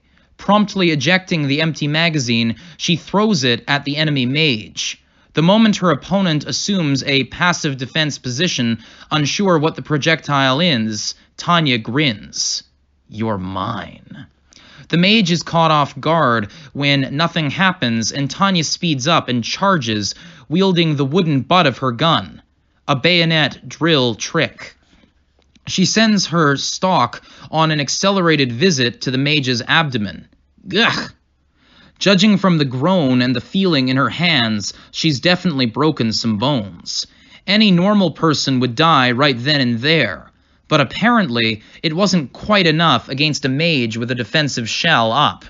As she's thinking what a pain close-quarters fights are, she finally makes out her opponent's face. The agonized gasps for oxygen are higher pitched than she would otherwise expect. When she looks, she finds a young woman not yet of age. Tanya somewhat regrets slamming the butt of her gun, wooden though it may be, into the woman's abdomen. But it's just the way of the battlefield. This would be the time to say, you shouldn't have come here. Once you're in your gear and out on the battlefield, there's no difference between a man and a woman. Kill the enemy or be killed. That's all there is. Of course, Tanya's unreserved personal opinion is that if there's a provision for women and children, she wants it applied to herself. Okay, this hand-to-hand combat sure is a pain, but I'll take some distance and... As she's thinking this, Tanya finally realizes the serious impact that single blow had on her opponent. The enemy soldier gapes at the submachine gun Tanya thrust out at her. Such a change has come over her that it's hard to imagine she was full of fighting spirit only a moment ago. It's such a surprise that, for just a second, Tanya doesn't understand what the other girl is doing. But experience doesn't let her down. Though her mind hesitates, her body remembers what to do when the enemy stops moving. Tanya is so used to fighting that her arms and legs disregard her brain's confusion. They know instinctively what to do. It's simple. She slams in a fresh magazine and efficiently moves the first shot into the chamber. Even with the submachine gun's bloom problems, at this distance, an attack should connect even if you're shaken or confused. Goodbye, I guess. You're... Aiming at the enemy soldier who is saying some bullshit, she pulls the trigger. The rhythmic noise of the mechanisms and the shots themselves ring throughout the air. And a beat later, the bullets that connect pierce the mage's protective film. But even though some of them smash into her defensive shell and bits of blood and flesh form a red flower blooming in the sky, it's simply not enough. One look, with her experience, tells her it's not fatal. You sure are a tough one, lady.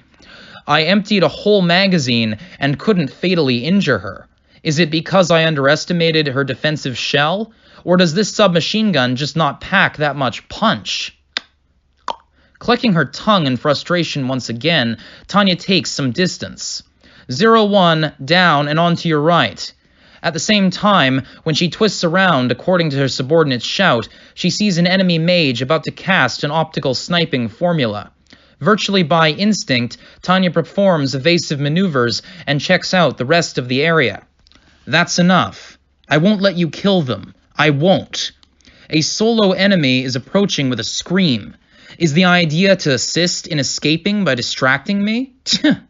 Formula deployment speed is average, but the aim and density speak volumes about what a talented shot this mage is. I suppose the choice of an optical sniping formula is admirable under these circumstances as well. Indeed, with the two sides mixed up in a dogfight, being worried about hitting the wrong person is the correct tactic. But, Tanya grins, but they're fighting under different conditions. All Tanya has to do is take out the enemies, but the other one has to bend over backwards to protect these two burdens. This officer is textbook perfect, overly so, and to his detriment. After nimbly dodging, she counters immediately. She forms and casts an explosion formula with no hesitation. When she sees the blast swallow the enemy soldier trying to go for cover, she is certain of the result. On top of losing the signature, the body is falling headfirst into the land below. The officer is definitely powerless. Tanya turns to set her sights back on the mage she didn't get around to finishing off before, but she realizes she's lost sight of her target. Either she descended or fell. Either she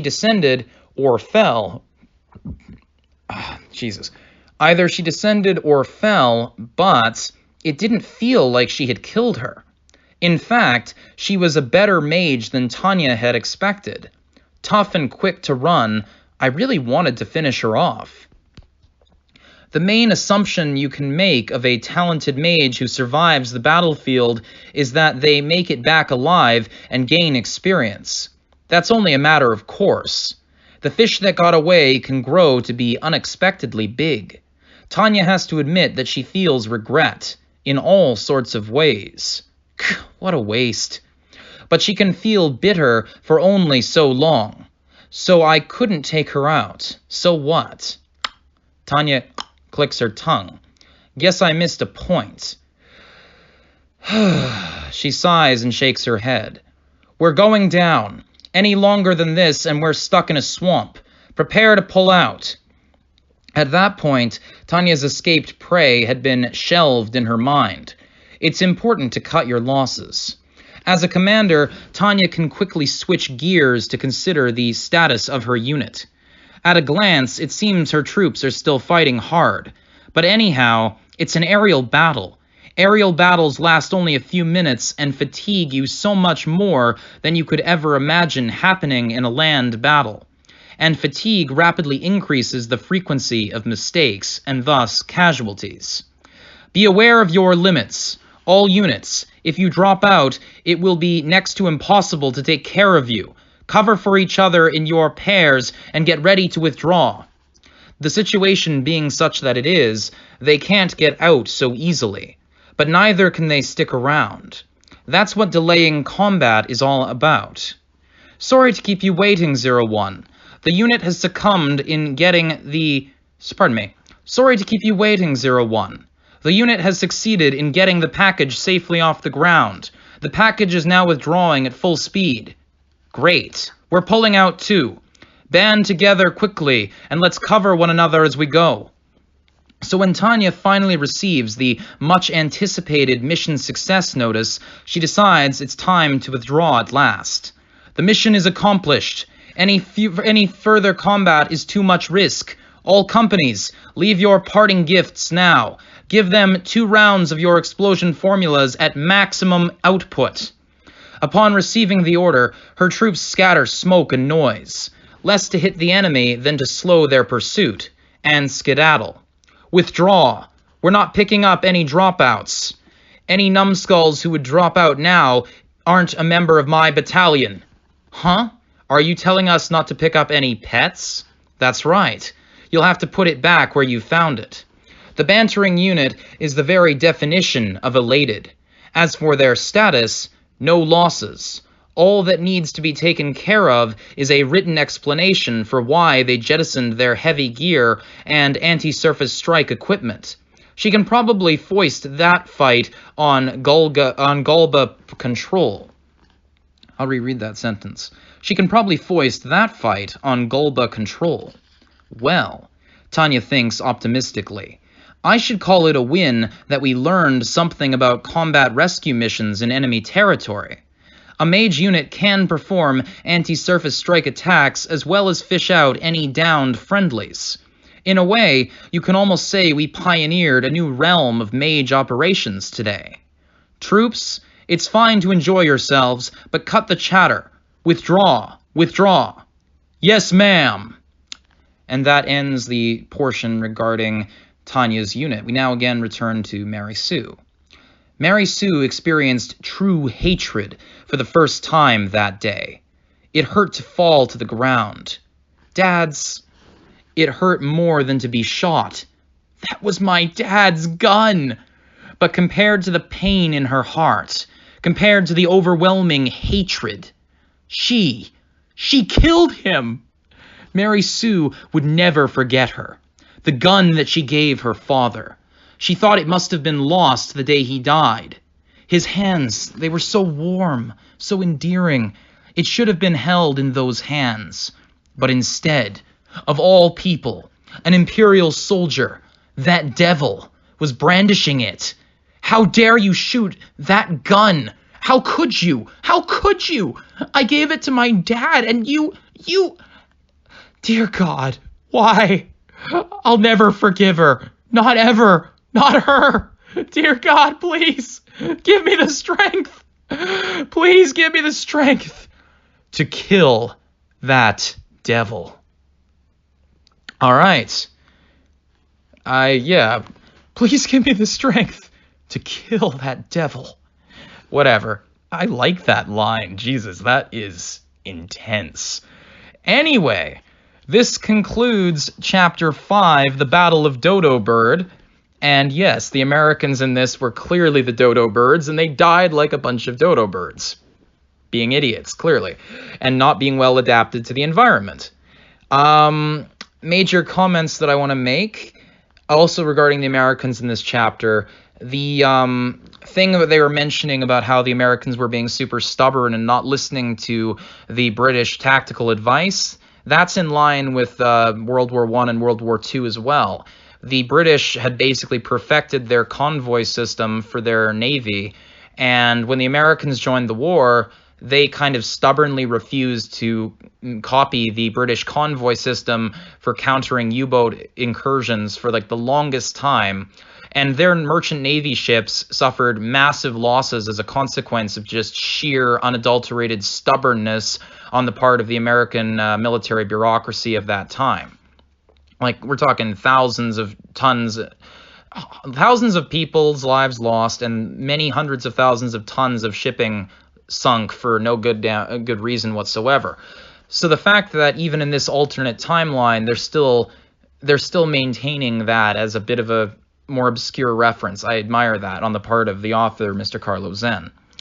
Other things from this chapter, yeah, that's basically the main takeaway, I could say.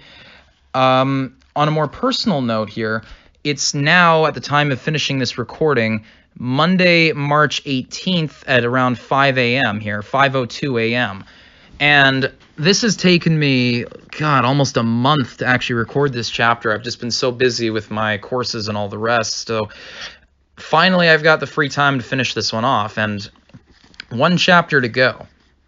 Yes, the next chapter here is listed as being Operation Door Knocker, Chapter 6, and I look forward to doing that one as well. But on the subject of things to come for this franchise overall, so yeah, the movie's out, and as far as I know, it's doing relatively well. Still no word on when we're going to get the North American release, or I suppose international release. It's out in Japan, it's doing well. Time will tell when it'll eventually come over here, but when it does, I'm going to be so hyped, man. It's going to be great. But yeah, so that's basically what I have to say for this one. And I guess I'll probably finish this off here. So thank you for joining us, and thank you for bearing with the exceedingly long wait to complete this chapter. As I said, literally over a month now.